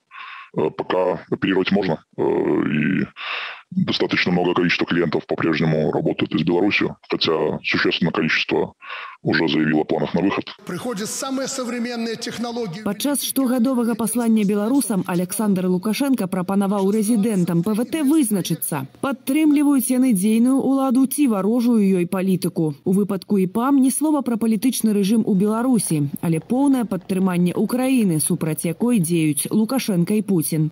Юлія Цельпук, Белсат. З польскай на расійскую. Гэтак з наступнага навучальнага года польская школа нумар 36 у горадні мусіць змяніць мову выкладання. Пра гэта на бацькоўскім сходзе паведаміла кіраўніцтва навучальнай установы. Улада спасылаецца на зменены закон аб адукацыі, які не прадугледжвае выкладанне на мове нацыянальных меншасцяў. Саюз палякаў у Беларусі лічыць гэтую пастанову чарговую спробу знішчэння гісторыі польскай меншасці. Яшчэ апавядалі люди, которые в 48-м году учились в Гродні в школе, что за один день пришли, привезли офицеров русских, и сказано было, что языка польского не будет. То же самое и теперь робится. Яны нас знищать, хочуть знищить, але мы не поддамся им. Як паведамляюць выданне «Жэчпасполіта», крыніца ў градзенскай школе, бягучы навучальны год будзе апошнім, які завяршаецца іспытам на польскай мове. У новым навучальным годзе выкладанне польскай мовы і літаратуры ў школе можа быць арганізавана на працягу 1 гадзіны ў тыдзень па жаданні бацькоў і са згоды мясцовых уладаў. Знікнуць словы з польскай мовай навучання і з назваў школаў у горадні і ва Вукавыску. У 2 гэтых школах навучаецца амаль 900 вучняў. Вайна сталася адной з галоўных тэмаў выбарчай кампаніі ў Францыі. У нядзелю там адбудзецца першы тур прэзідэнцкіх выбараў. Галоўная інтрыга, хто апынецца ва ўладзе, прыхільнік перамоваў аб спыненні агню з Пуцінам Эмануэль Макрон ці праціўніца санкцыі супраць Расіі Марин Ле Пен. Працягнуць мае калегі. Амаль палова французскіх выбарнікаў гатовыя аддаць голас кандыдатам, погляды якіх называюць крайнімі. Правыя радыкалы Марин Ле Пен і Эрик Земур змагаюцца за праходу другі тур з левым бунтаром Жан-Люкам Меланшонам. Лідаруе ж у апытаннях дзейны прэзідэнт Эмануэль Макрон. Ён аб'явіў пра вылучэнне сваёй кандыдатуры за дзень да завяршэння афіцыйнай рэгістрацыі прэтэндэнтаў. Кантактаваць з канкурэнтамі перад першым турам Макрон адмовіўся. Дэбаты з журналістамі не падаюцца мне больш прыніжальнымі ці менш павучальнымі, чым дэбаты з кандыдатамі. Сярод галоўных тэмаў кампаніі сацыяльная няроўнасць, міграцыя і вайна. Эмануэль Макрон абрывае крамлёўскі тэлефон. Зносіны з Пуціным не даюць задавальнення, але такая дыпламатыя дапаможа наблізіць мір, упэўнены кіраўнік палацу Дель Элізе. Адмаўляцца ад яе прэзідэнт не збіраецца, хоць спынення вайны ў Еўропе не бачыць да сярэдзіны траўня. Верагодная ўдзельніца другога туру Марин Ле Пен, хоць і асудзіла ўварванне на непасрэднае пытанне журналісткі радыё БФМ пра адказнасць Пуціна за падзеі ў Бучы, заявіла, адказ мусіць даць ААН. Я думаю, што ідзецца пра ваеннае злачынства. ААН мусіць вельмі хутка правесці следства.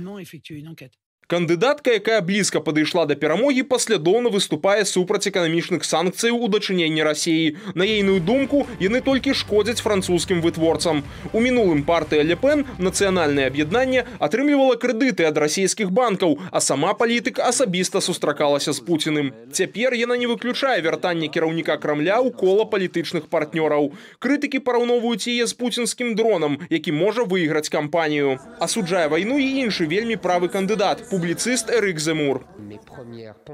Мае першыя думкі пра насельніцтва ахвяраў гэтага абсурднага братазабойчага канфлікту. Адразу ж пасля ўварвання Земур склікаў адмысловую прэс-канферэнцыю. На думку палітыка, НАТО нічога не зрабіла, каб зразумець, чаму Расія не хоча пашырэння альянсу, а таксама не дабілася ажыццяўлення менскіх пагадненняў. Пасля Бучы Земур, як і Ле Пен, запатрабаваў міжнароднага расследавання. Пры гэтым кандыдат заклікаў да асцярожнасці ў вызначэнні вінаватых і нават узгадаў падзеі румынскай рэвалюцыі 89-го года, пасля якой з'явіліся абвінавачванні ў маніпуляцыях падчас відэаздымання. А вось прадстаўнік супрацьлеглага лагеру, крайні левы Жан-Люк Меланшон, лічыць, што санкцыі трэба ўводзіць супраць алігархаў заташэння Пуціна, а не супраць вытворцаў. Я прыхільнік таго, каб санкцыі залявалі ўрад Расіі як мага эфектыўней. Нам трэба быць асцярожнымі, каб санкцыямі не пакараць саміх сябе. Меланшон заклікае ударыць у самае сэрца сістэмы Пуціна. Пры гэтым палітык папярэджвае, газавая залежнасць Еўропы ад Расіі можа змяніцца вуглевадароднай залежнасцю ад Амерыкі. У сваю чаргу кандыдатка сацыялістычнай партыі і мэр Парыжу Ан Ідальго сцвярджае, што Еўропа мусіць як мага хутчэй пазбыцца эфекту расійскай газавай трубы. У тым ліку з этычных прычынаў. Кандыдатка традыцыйных правых Валерый Пекрэс у сваю чаргу лічыць, Уладзімір Пуцін мусіць адказаць за ваенныя злачынствы, што здзейсняюцца на тэрыторыі Украіны. Ян Маравіцкі, Белсат. До завершэння тэрміна ёй заставалася 5 месяцаў, аднак ва ўмовах сакрэтнасці была заведзеная новая справа, пакаранне паводле якой да 15 гадоў зняволення. Журналістку нашага тэлеканалу Кацярыну Андрэеву спачатку асудзілі на 2 гады калоніі за стрым з акцыі памяці забітага Рамана Бандарэнкі, а цяпер невядома, на якіх падставах вінавацяць у здрадзе дзяржаве. Блізкія Кацярыны і калектыў Белсату лічаць абвінавачванні абсурдам. Мы робім усё магчымае, каб вызваліць калегу. Наступны матэрыял пра нязломную Кацярыну Андрэеву. Я ж развітваюся са спадарствам, аднак наперадзе працяг студыі Белсат.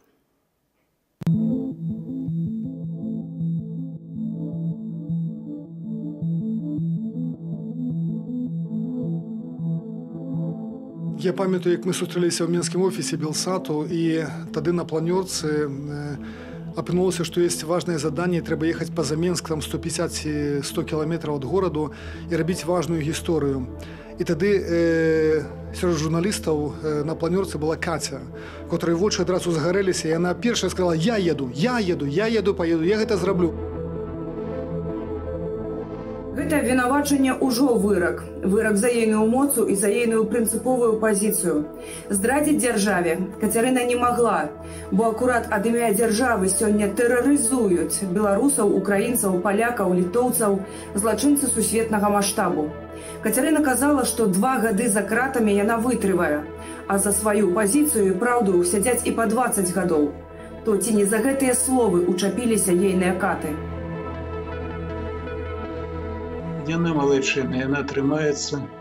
Я не веру, што яе зламаюць. Вось, але ж нічога мы ад яе канкрэтнага пра гэтую справу даведацца не можам, бо яна таксама падпіскай аб неразгалошанні, як і адвакаты. Бачна, што гэта адна з лепшых, магчыма, беларускіх журналістак на сённяшні дзень. Я не кажу нават на Белсаце, я кажу пра ўсю беларускую журналістыку незалежную, таму што Кацярына даследавала тыя тэмы, за якія шмат хто не хацеў, баяўся, не мог узяцца. Яна не баялася гэтых тэмаў, яна заўсёды была зацікаўленая ў тым, каб быць у цэнтры падзеяў.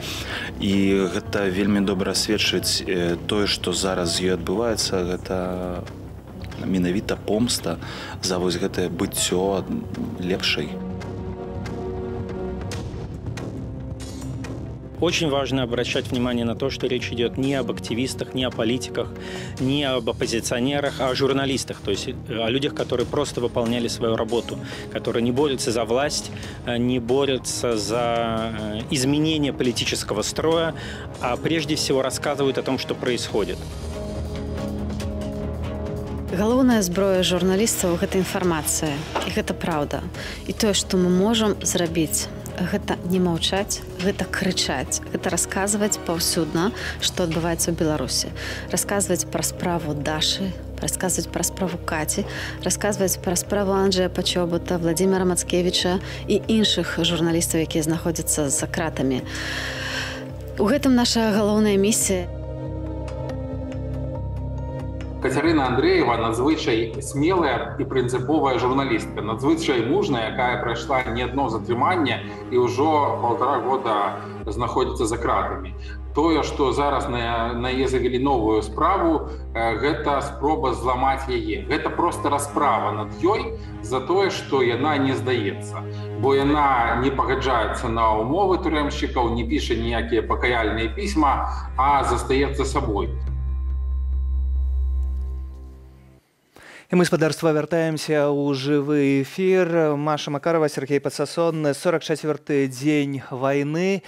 І мы прыглядаемся да ўсяго таго, што адбываецца ў нашых суседзяў, а таксама ў іншых краінах. За это время российский Минюст успел объявить новых иностранных агентов. Это журналисты, социологи. В реестр попал даже рэпер Фейс, который активно высказывался в последние недели против войны, которую Россия 44-й день уже ведет в Украине. Ну а кроме того, в списке иностранных агентов писатель Андрей Филимонов, историк-социолог Дмитрий Дубровский и журналистки Екатерина Маяковская и журналистка «Новой газеты» Ирина Тумакова. Пятничный вечер в России проходит уже долго, одинаково. Объявляют новых иноагентов. Хаця дастаткова знайсці абвінаваціць толькі аднаго ворага, і прозвішча ўсяго гэтага ворага вядома кожнаму расейцу і ва ўсім свеце. Даўно яно ўжо агучанае. Тым часам увесь свет дапамагае Украіне, і таксама гэтая дапамога прыехала сюды спачатку у Польшу, у Варшаву, а потым накіравалася далей ва Украіну. І чалавек, які гэтым займаецца, валанцёр са Злучаных Штатаў, Павел Сакурэц у нас у студыі. Вітаем. Добрый вечер. Спадару Павел, вы прывезлі дапамогу. Што гэта за дапамога? Каму яна накіраваная і якая гэта дапамога? Мы собрали в Миннеаполисе, я хотел трошки подказать, что эта дапамога была собрана в Миннеаполисе суполкой.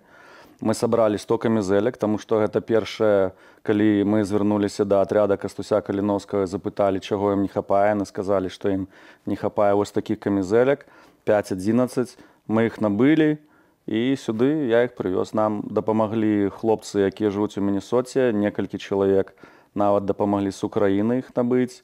Дзяўчына з Каліфорніі, завуць Юля, прозвішча не ведаю, з Бабруйска, мой сябр з Ірландыі, мой двоюродны брат з Германії, ну і астатнія людзі, хто жывуць у Міннесоце. Усім светам, каб дапамагаць ратаваць жыццё беларускіх хлопцаў, якія паехалі ваяваць ва Ўкраіну. Да, это самае найменшае, што мы можам зрабіць. Мы, на жаль, не можам узяць зброю і ісці дапамагаць украінцам, таму што мы зарабляем грошы, на якія мы можам набываць тыя рэчы, якіх не хапае нашим добраахвотнікам. Тут хіба кожны робіць тое, што ён можа рабіць, бо таксама мы ўжо сёння казалі ў нашым сённяшнім эфіры пра тое, што вельмі шмат і расейцаў, і беларусаў працуюць у якасці валанцёраў сотнямі на вакзалах у Польшчы, дапамагаючы уцекачам з Украіны. Гэта таксама вельмі важна. Таксама у тым ліку і беларусы адкрываюць свае дамы тут жа ў Варшаве і пускаюць уцекачоў, жанчын, дзяцей. Гэта тое, што мы можам рабіць. І, канешне, вельмі хацелася, каб рабіла гэта больш чалавек. Напрыклад, моя жонка тыдзень таму вярнулася з Польшчы. Яна была медсестрой, працавала 3 тыдня у горадзе на мяжы, які знаходзіцца... Шэмішэль. Шэмішэль, да, яна там 3 тыдня была. Да, но вы, насколько я знаю, уехали достаточно давно в Соединенные Штаты из Беларуси. Сколько лет вы уже 22 года. 22 года. И, в общем-то, человек, чем больше живет за границей, тем больше погружается в какой-то местный контекст, перестает интересоваться тем, что на родине или в Европе, в старом мире, так сказать. Почему вот вы так отреагировали на происходящее в Украине, на войну? Почему стали помогать? Какие у вас были мысли, когда война началась? Как вас это... По-перше, моя жонка с Украины. По-другое, у меня 25% крови, бо мой дед по бацькинай линии с Украины. По-трэцяе, я жыў на Палесе, украінцы — гэта нашы браты. А па-чацвёртае, кожны сумленны чалавек павінен дапамагаць другім людзям, калі ты заўважаеш, што адбываецца зараз, калі адна краіна, у якой такія асабістыя імперскія амбіцыі, маленькі нападае на маленькую краіну, як Украіна. Як выглядае сітуацыя гэтых баёў, не такая маленькая Украіна паказала ўсю сваю веліч. Да, я вельмі задаволены, украінцы, вы малацы, і нам, беларусам, трэба на вас глядзець і быць як вы. Находит ли ваша инициатива отклик среди других белорусов в США? Присоединяются ли они вот к этой помощи, которую вы собираете? Ведаеце, што это, мне здаецца, трэба рабіць на нейкім высокім такім узроўні, таму што беларусы, якія жывуць на тэрыторыі США шмат гадоў, большасць з іх можа ўсё роўна, што там адбываецца. Ну да, вайна, ну шкада, ну пабачым навіны, але ж рабіць асабіста ніхто не хоча, і займацца валанцёрскай працай займае шмат часу. А вы разумееце, што ў Амерыцы людзям патрэбна плаціць і за хату, называецца білз, зарабляць грошы, калі адзін чалавек можа не выйти на працу некалькі дзён альбо тыдзень, ён не можа заплаціць за сваё жытло. Таму у каго няма магчымасці дапамагаць, яму трэба працаваць, яны не дапамагаюць. У каго ёсць, той дапамагае. Чаго перадусім не хапае у гэтай дапамозе? Сёння вы маеце на ўвазе непасрэдна атряду Кастуся Каліновскага. Я сёння з хлопцамі паразмаўляў, кажуць, што ім трэба паясы. Потым яшчэ, бо колькасць людзей павялічваецца кожны дзень у батальёне, ім не хапае камізэлек, не хапае касак. Потым нейкія акуляры, я не ведаю, як яны называюцца, ім таксама патрэбна. Ну, патрэбна шмат чаго. Хацелася бы, каб большасць беларусаў збірала грошы, непасрэдна іх дасылалі хлопцам праз біткоіны, бо хлопцы ведаюць, што яны могуць набыць, і гэта было б лепш, таму што калі мы збіралі камізэлькі, гэта было цяжка у тым сэнсе, што замаўляліся яны толькі ў адной краме яны ёсць, онлайн-крама не працуе, то яна працуе, то шыпінг не могуць зрабіць. Ну, былі нейкія такія складанасці. Таксама было і складана адправіць у Польшчу, таму што мы, напрыклад, думалі, што за кожную дадатковую валізку нам трэба будзе плаціць $130.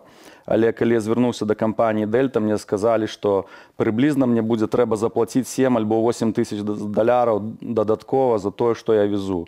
І мы напісалі, наша беларуская суполка звярнулася ў кампанію Дельта, і напісалі ім шмат імейлаў, месенджераў праз Facebook, тэлефанавалі, але ж Дельта сказала: на жаль, хлопцы, мы вельмі спачуваем таму, што адбываецца на Ўкраіне, альбо ніяк вам не можам дапамагчы.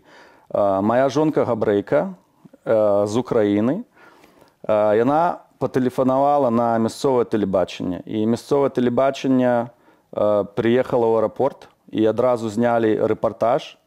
Выйшаў прадстаўнік кампаніі Дельта і сказаў: мы разумеем, зараз у нас з'явілася магчымасць за вашы валізкі нічога не браць, таму сардэчна запрашаем, праходзьце, плаціць нічога не трэба. Гэта $7 000, якія можна таксама накіраваць на дапамогу для вайскоўцаў у тым ліку. Вось яна, сіла медыа у дэмакратыі, сапраўды гэта чацвёртая ўлада. Да, абсолютно все, оказывается, можно решить. Вот вы прилетели в Варшаву из США, отсюда, из Польши, в которой находится сейчас невероятно огромное число беженцев из Украины. Война выглядит как-то по-другому, чем из Америки? Я пра гэта не думаў. Ну, калі я знаходзіўся ў Злучаных Штатах, то ўвесь час ты назіраеш за навінамі, што адбываецца, як адбываецца. А тут я знаходжуся ў нейкай паралельнай сучаснасці, таму што за навінамі асабіста няма часу назіраць. Там гэта галоўная тэма ў навінах? Для мяне, для беларуса, да. Увогуле у навінах, у медыях, у амерыканцаў? Не, я думаю, што можа на месцы 10. То бок гэта не так, як у нас увесь час мы скажем 44-й дзень вайны, 44-й дзень мы ў жывым эфіры асвятляем гэта фактически только вайну в Украіне. Фактычна бесперапынна. Па навінах гэта паказваюць, але я амерыканцаў вельмі добра ведаю, таму што там пражыў шмат гадоў, да, яны спачуваюць, але ніхто за гэтым асабіста не назірае. Можа, назірае 5-10% насельніцтва, я дакладна не ведаю. Людзі ходзяць у бары, рэстарацыі, гуляюць, калі ты ім кажаш, што ёсць такая ініцыятыва і вы можаце дапамагчы. Хто-то дапамагае, хто-то не дапамагае. У іх хапае сваіх пытанняў, якім трэба вырашаць. Это дзесьці вельмі далёка падаецца, і людзі займаюцца сваім жыццём. Як можна дакрычацца? То бок вось праз такія рэпартажы ў медыях ці якім чынам? Это такое складанае пытанне. Я не ведаю, як правільна на яго адказаць. Я думаю, што чалавек зразумее толькі на сваёй шкуре мёрці. Напрыклад, моя жонка мне патэлефанавала і сказала: «Павел, ва ўкраіне памёр мінесоцец, які там папаў ці пад міну, ці пад абстрэл, трэба парэшткі яго забраць і прывезці у Міннесоту». І тады людзі, якія даведаліся, што я лечу, адразу пачалі пісаць. І... То есть вы сейчас возвращаетесь обратно в Миннесоту с останками погибшего в Украине человека? Міннесотца, да. Магчыма, гэта таксама прамовіць нейкім чынам. Вось мы ўвесь час абмяркоўваем апошнімі днямі тое, што мы гаворым, увесь свет пабачыў у Бучы. Ці Буча для амерыканцаў можа стане нейкім таксама сімвалам жудасці? Я думаю, што можа толькі 5% амерыканцаў чулі пра Бучу. Таму я б не спадзяваўся на тое, што амерыканцы адразу неяк адрэагуюць і будуць нешта рабіць па-другому. Но при этом американский президент Джо Байден был здесь, в Варшаве, делал такие очень мощные заявления касательно войны, касательно российского президента, и, в общем-то, продолжает их делать. Получается, что американцы не обращают внимания на эти заявления. Вы разумееце, што прэзідэнт можа казаць шмат чаго, але што будзе рабіцца пасля таго, што ён сказаў, будзе вельмі адрознівацца ад таго, што ён казаў. Таму я не ведаю, як адказаць на ваше пытанне. Я пакуль што не прэзідэнт, таму пажывем, пабачым. Канешне, у дэмакратычных краінах нельга змусіць некага там дапамагаць, рабіць штосьці і так далей. Гэта тое, што кожны робіць проста ад сябе, ад чыстага сэрца, але эмігрантаў, беларусаў, украінцаў, расейцаў вельмі і вельмі шмат. У гэтым асяродку гэта ўсё ж такі галоўная тэма. Да, у большасці эмігрантаў, якія, напрыклад, пражылі ў Амерыцы большую частку свайго жыцця, яны назіраюць за навінамі, да, гэта балючая і складаная тэма. Але ёсць тут пытанне, ты проста глядзіш тэлебачанне, чытаеш навіны і спачуваеш, але ты нешта пачынаеш рабіць. Вось тут такая лінія ідзе: да, мне цяжка, да, я разумею, як там цяжка, у меня ж там знаёмыя ў Харківе жывуць. Але што ты зрабіў для того, каб ім дапамагці? Это самое галоўнае пытанне. Как-то можно присоединиться к вашим инициативам, поддерживать финансово, и если да, то как это можно сделать? Может быть, кто-то из наших зрителей найдет себе да, у нас ёсць нон-профит арганізацыя, якую мы яшчэ зарэгістравалі ў 2017 годзе. Мы зрабілі школу беларускай мовы ў Мінеаполісе, яна праіснавала 2 гады, потым ковід, і ўсё скончылася. Але у нас зараз статут нон-профит. Што азначае нон-профит? Это калі людзі, напрыклад, даюць грошы ў нашу арганізацыю, гэтыя грошы спісваюцца з іх падаткаў, менш трэба плаціць падаткаў. Калі хтосьці хоча дапамагчы, яны могуць звярнуцца альбо адпаслаць грошы на наш PayPal рахунак contact@belarusianamericans.org. І, магчыма, хтосьці, хто глядзіць нас у гэтыя хвіліны, далучыцца да гэтай дапамогі, бо дапамагаць сапраўды варта, бо там гінуць людзі, і пра гэта трэба памятаць, бо кожны з нас можа не толькі дапамагчы, але і пазней мы будзем гаварыць пра нейкую адказнасць за гэта ўсё, што адбываецца. Дзякуй, Павел, што знайшлі час прыйсці да нас у студыю, і таксама дзякуй за тое, што вы робіце. Гэта вельмі важная, вельмі патрэбная патрэбная справа. Вы самі гэта цудоўна ведаеце і разумееце, таксама падзяка вашай жонцы, бо яна ратуе. Дзякуй, што прынялі. Можна я скажу то, што я хочу вельмі сказаць? Зараз у большасці беларусаў няма такой агульнай мэты. Беларусы пасля падзе 2020 года не ведаюць, што рабіць. Это мне так здаецца. Я з людзьмі размаўляю, якія жывуць у Менску, у Беларусі, і кажуць: Паўлік, мы не ведаем, што рабіць, у нас такая зараз праблема. Калі б мы ведалі, мы дакладна б гэта б рабілі. Так вось, я прапаную всем беларусам, калі ласка, калі вы не хочаце быць часткай Расіі, уступайце ў атряд Кастуся Каліновскага. Калі вы не можаце ваяваць, дапамажыце ім фінансійна. Калі вы не можаце дапамагці фінансійна, пішыце пра іх кожны дзень у соцсетках, кожны дзень, бо хлопцам патрэба не толькі фінансавая і маральная дапамога. Будьце сапраўднымі беларусамі. Калі вы думаеце, што ваша хата з краю, ваша хата таксама можа згарэць. Памятайце аб гэтым. Кажа Павел Сакурэц, валанцёр са Злучаных Штатаў у нашай студыі, а мы працягваем нашу працу. Лукашенка не можа быць міратворцам, бо ён даўно забыўся на той болі, які вы адчуваеце, кажа Святлана Ціхановская ў сваім звароце да Владзіміра Зеленскага. Яна падкрэсліла, што выдатна разумее, што значыць паставіць інтарэсы краіны і ўсяго народа вышэй за свае ўласныя. Разам з тым Ціхановская падзякавала Зеленскаму за тое, што ён падзяляе Лукашэнку і беларускі народ. Частка яе звароту ўжо цяпер вашай увазе. Для мяне відавочна, каб узнавіць мір і бяспеку, расійскія войскі павінны выйсці з тэрыторыі і Украіны, і Беларусі. Але і Лукашенка павінен сысці таксама. Зараз ён спрабуе перайграць, прабрацца на перамовы і выдаць сябе за міратворцу, а не суагрэсара Пуціна. Але ад імя беларусаў на перамовах павінны гаварыць сапраўдныя прадстаўнікі народу. А Лукашенка і яго пасобнікі павінны быць прыцягнуты да адказнасці за свае злачынствы і перад беларусамі, і перад украінцамі. Я бачыла на фотаздымках вашыя вочы, калі вы былі ў Бучы. І разумею, які боль назаўсёды застаецца ў сэрцы ад страты кожнага суайчынніка. Дык не разлічвайце, што міратворцам можа быць чалавек, які даўно забыўся на гэты боль. Уже цяпер, спадарства, з намі на сувязі палітолог Валер Карбалевич. Вітаем вас. Добрый вечер.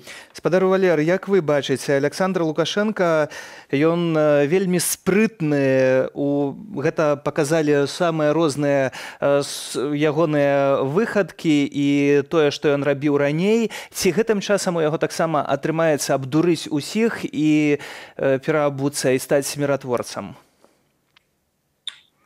Ну, пытанне пра міратворчасць, ролі Беларусі як міратворца і пытанне пра тое, ці можна ўсіх абдурыць, гэта розныя пытанні.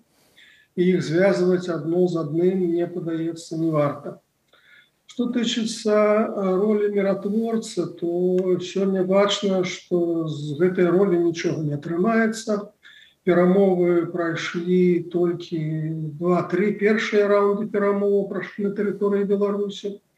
А потым яны перанесліся ў Стамбул, у Турэччыну, і, як патлумачыў сам Лукашенко, гэта зроблена па ініцыятыве афіцыйнага Кіева, якія не хочуць, каб гэтыя перамовы працягваліся ў Беларусі, бо Беларусь, паводле іх меркаванняў, з'яўляецца саўдзельнікам агрэсіі. Вось. І Лукашенко вельмі шкадуе пра гэта, і пра гэта публічна кажа.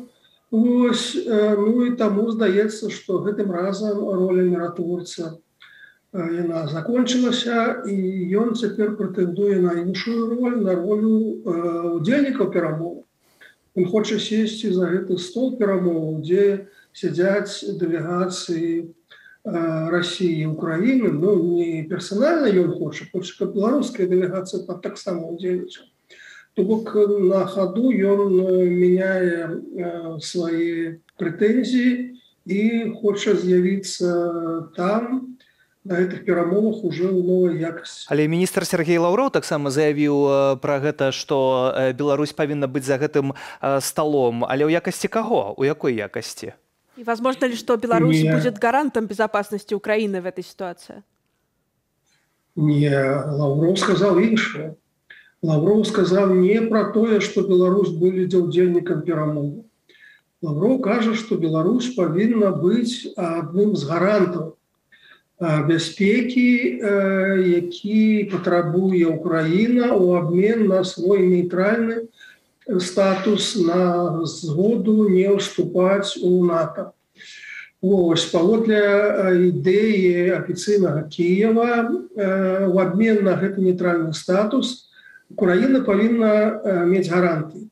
І гэтыя гаранты павінны даць чальцы Рады бяспекі Арганізацыі Аб'яднаных Нацый у асобе США, Китая, России, Франции, Великой Британии, ну и еще шэраг неких краін, скажем, Туреччина, Нямецчына, а Лаўроў дадае до гэтага спису еще и остальных соседей Украины плюс Беларусь. Да, но это звучит как абсурд, потому что с территории Беларуси заходят российские войска, на территории Беларуси находятся российские военные, техника. О каких гарантиях здесь может идти речь?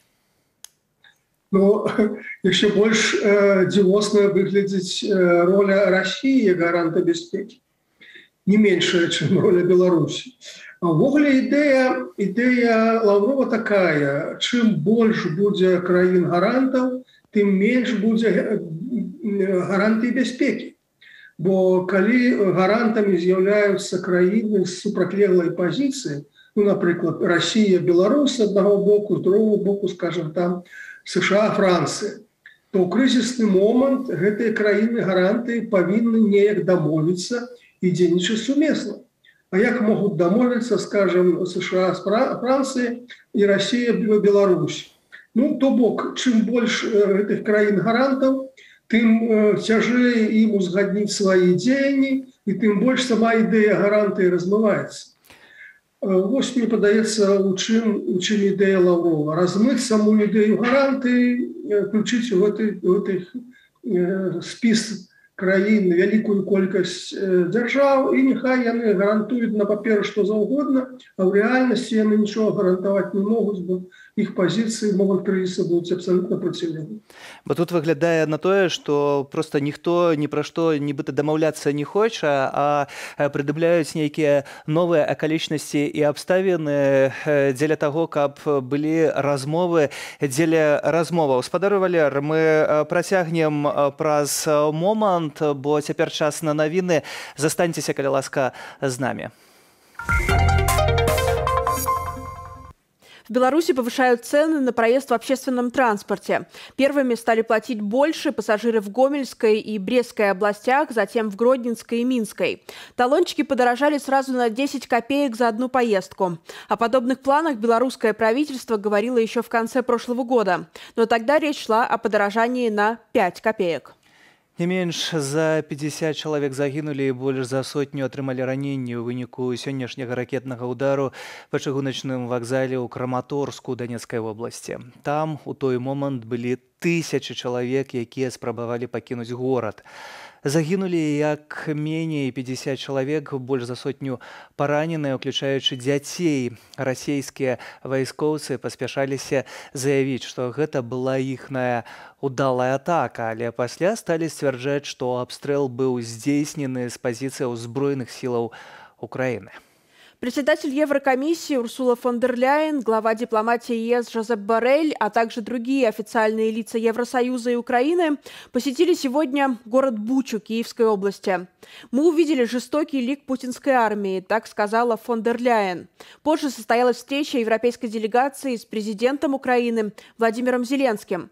Председатель Еврокомиссии подчеркнула, что заявку Украины на вступление в Евросоюз рассмотрят уже к лету этого года. А беларуская партыя «Зялёная» падала заявку ў Менгарвыканкам на правядзенне традыцыйнай акцыі «Чарнобыльскі шлях» 26 красавіка на сталічным востраве слёз пад лозунгам «Не вайне. Заяўленыя арганізатарамі мэты не дапусціць удзелу беларускіх вайскоўцаў у расійска-украінскай вайне, запатрабаваць вывесці расійскія войскі з тэрыторыі Беларусі і выказаць салідарнасць з украінскім народам. Але калі Менгарвыканкам не дазволіць, акцыі не адбудзецца, папярэдзілі арганізатары. Евросоюз принял 5-й пакет антироссийских санкций. С августа нынешнего года будет запрещено покупать, импортировать или передавать российский уголь в ЕС. Кроме того, российским судам будет запрещено заходить в европейские порты, а белорусским и российским перевозчикам запретят автомобильные грузоперевозки по территории Евросоюза, за исключением лекарств и продовольствия. Введены также дополнительные экспортные и импортные ограничения, ну а кроме того, Евросоюз заявил о новом черном списке из физических лиц. В него попали глава Сбербанка Герман Греф, олигарх Олег Дерипаска и так называемые эти женщины, то есть дочери Владимира Путина, Катерина Тихонова и Мария Воронцова. А кампанія Ілона Маска адправіла на МКС першы цалкам камерцыйны рэйс з касмадрому ў Флорыдзе. Стартавала ракета «Носьбіт Фалькан-9» з караблём, які даставіць турыстаў на міжнародную касмічную станцыю. На борце 4 асобы былы астранаўт НАСА, амерыканскі бізнесмен, інвестор з Канады і ізраільскі предпринимальник. Ну и прежде чем мы вернемся к разговору с нашим гостем, с Валерием Карбалевичем, еще одна новость. Президент Украины Владимир Зеленский и президент Европейской комиссии Урсула фон дер Ляйен по итогам встречи сделали заявление для представителей украинских и иностранных СМИ. Зеленский призвал Европейский Союз ввести более строгие санкции против России за вооруженное вторжение в Украину. Давайте послушаем. Я лично благодарен за 5-й пакет санкций, но я считаю, что этого недостаточно. Они, русские, многое у нас забрали. Они захватили территории и людей. Мы сможем вернуть территории и не сможем вернуть людей. И за это будет огромная и справедливая ответственность. Я в этом уверен. Вот я почему и прошу помощи в виде санкций. Они должны быть ужесточены. В противном случае Россия не хочет ничего и никого слушать. Вопрос санкций, который мы сегодня обсуждали, это вопрос дипломатического оружия Евросоюза против агрессии любой страны. Сегодня, к сожалению, мы столкнулись с врагом, страной, которая хочет захватить и оккупировать чужие территории. Вот почему я считаю, что самое мощное, что нужно сделать, это глубоко проработать санкции и воплотить их в жизнь, чтобы Россия не могла обойти эти санкции. Вяртаемся да размовы. На сувязі спадар Валер Карбалевич, палітолог. Дзякую, што застаецеся з намі. Спадар Валер, як вы бачыце і ацэньваеце сённяшні візіт высокіх еўрапейскіх прадстаўнікоў у Кіеў? І не толькі ў Кіеў.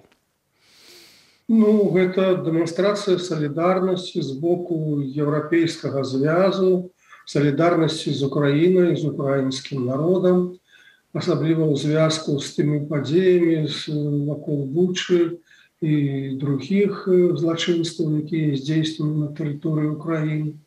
Гэта сітуацыя моцна ўзбударажыла еўрапейскую грамадскасць і паштурхнула лідараў еўрапейскага звязу зрабіць такі дэманстратыўны крок, як візіт у Кіеў, візіт на тыя месцы, дзе гэтыя злачынствы адбыліся. Ну і тым самым прадэманстраваць, што еўрапейскі звяз памагае Украіне, а еўрапейскі звяз уводзіць новыя санкцыі адносна России, і гэтая палітыка будзе працягвацца. Да, но за несколько часов до вот этого визита, о котором мы говорим, был обстрелян железнодорожный вокзал в Краматорске. Погибло, по крайней мере, 50 человек, 5 детей. В Макарове находят мертвых местных жителей, убитых, вероятнее всего, российскими войсками.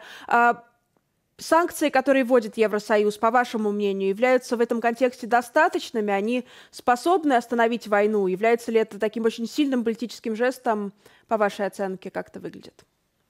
Санкции не здольны спыніць войну.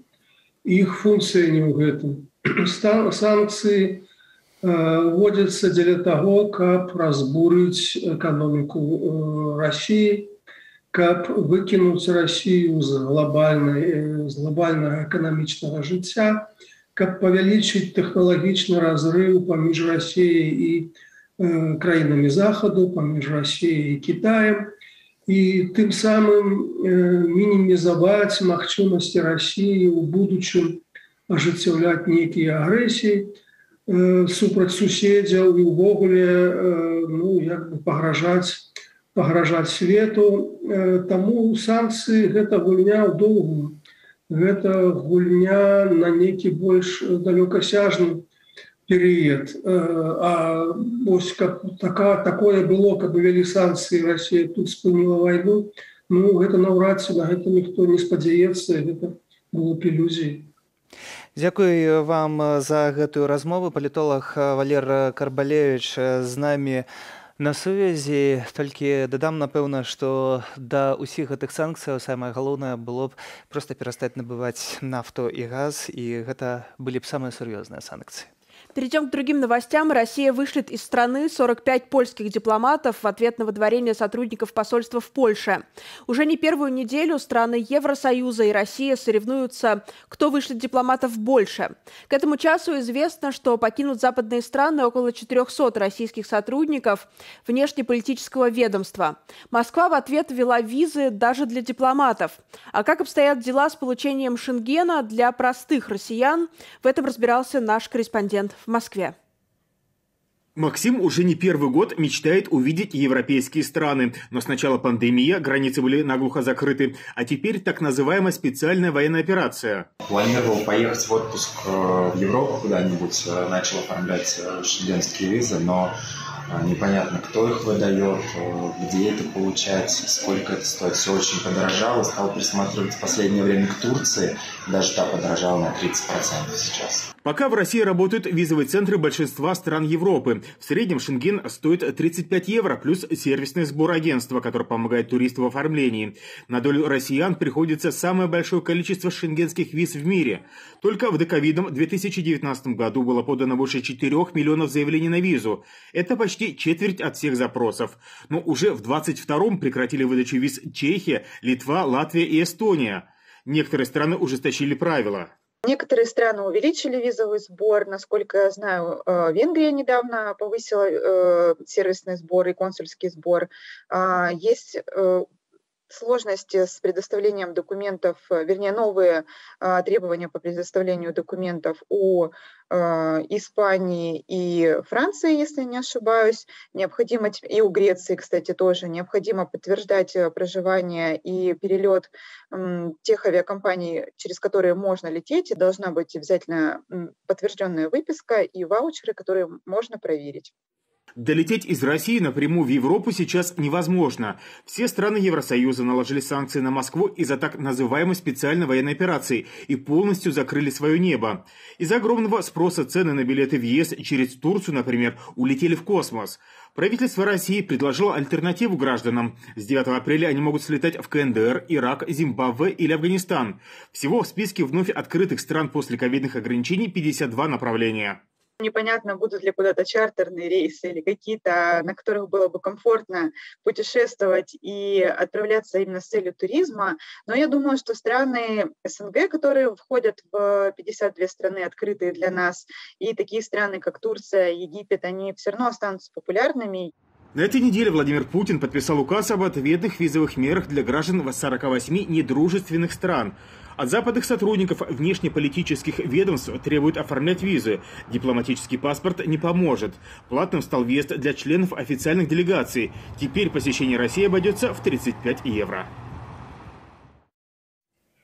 Ну а наш эфир на этом подходит к концу. Эти 2,5 часа для вас в студии телеканала Белсат работали по-русски я, Маша Макарова. По-беларуску Сергей Пацасонны. Дзякуй, спадарства, што застаецеся з намі. Калі ласка, ставце лайкі, бо гэта дапаможа распаўсюдзіць гэтую трансляцыю. Гэта дапаможа таму, каб як мага больш людзей у розных краінах глядзелі нашы эфіры і даведваліся пра тое, што насамрэч адбываецца. Мы пакуль у нашым жывым эфіры ставім кропку, але толькі да раніцы, а таксама заахвочваем, каб вы зазіралі на нашу інтэрнэт-старонку і каналы ў тэлеграмах, бо там увесь час працуюць нашы журналісты і шукаюць інфармацыю. А сённяшнюю кропку хацелася б паставіць знакам салідарнасці да нашай калезе журналістцы Белсату Кацярыне Андрэевай, якая і так утрымліваецца за кратамі. Паводле надуманага абсалютна артыкулу выставілі новае абвінавачанне. Здрада дзяржаве. Следства ва ўмовах поўнай сакрэтнасці правяло управленне КДБ Гомельскай вобласці. Следства ўжо завершанае. Неўзабаве справу перададуць у пракуратуру. Магчыма, ужо ў траўні адбудзецца суд. У верасні Каця мелася выйсці на волю, але цяпер ёй пагражае ад 7 до 15 гадоў позбавления воли. Следующее видео мы посвящаем нашей коллеге Кате Андреевой. Мы сделаем все возможное, чтобы освободить Катю. Ну а прежде всего мы продолжим говорить правду в прямом эфире телеканала Белсат. Ничто не может нас спынить. Заставайтесь с нами. Дякую.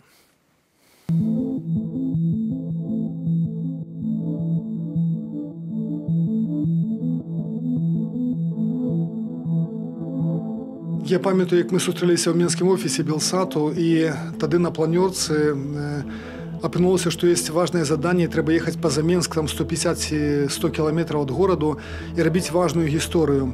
І тоді серед журналістів на планерці була Катя, яка в очі одразу загорелися, і вона перша сказала: я їду, поїду, я це зроблю.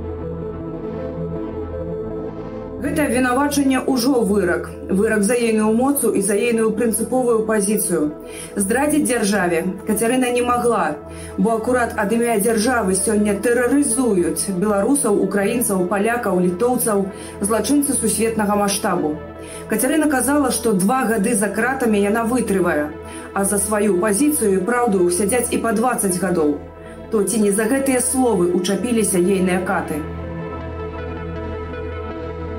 Яна малайчына, яна трымаецца.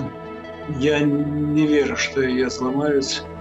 Вось, але ж нічога мы ад яе канкрэтнага пра гэтую справу даведацца не можам, бо яна таксама з падпіскай аб неразгалошанні, як і адвакаты.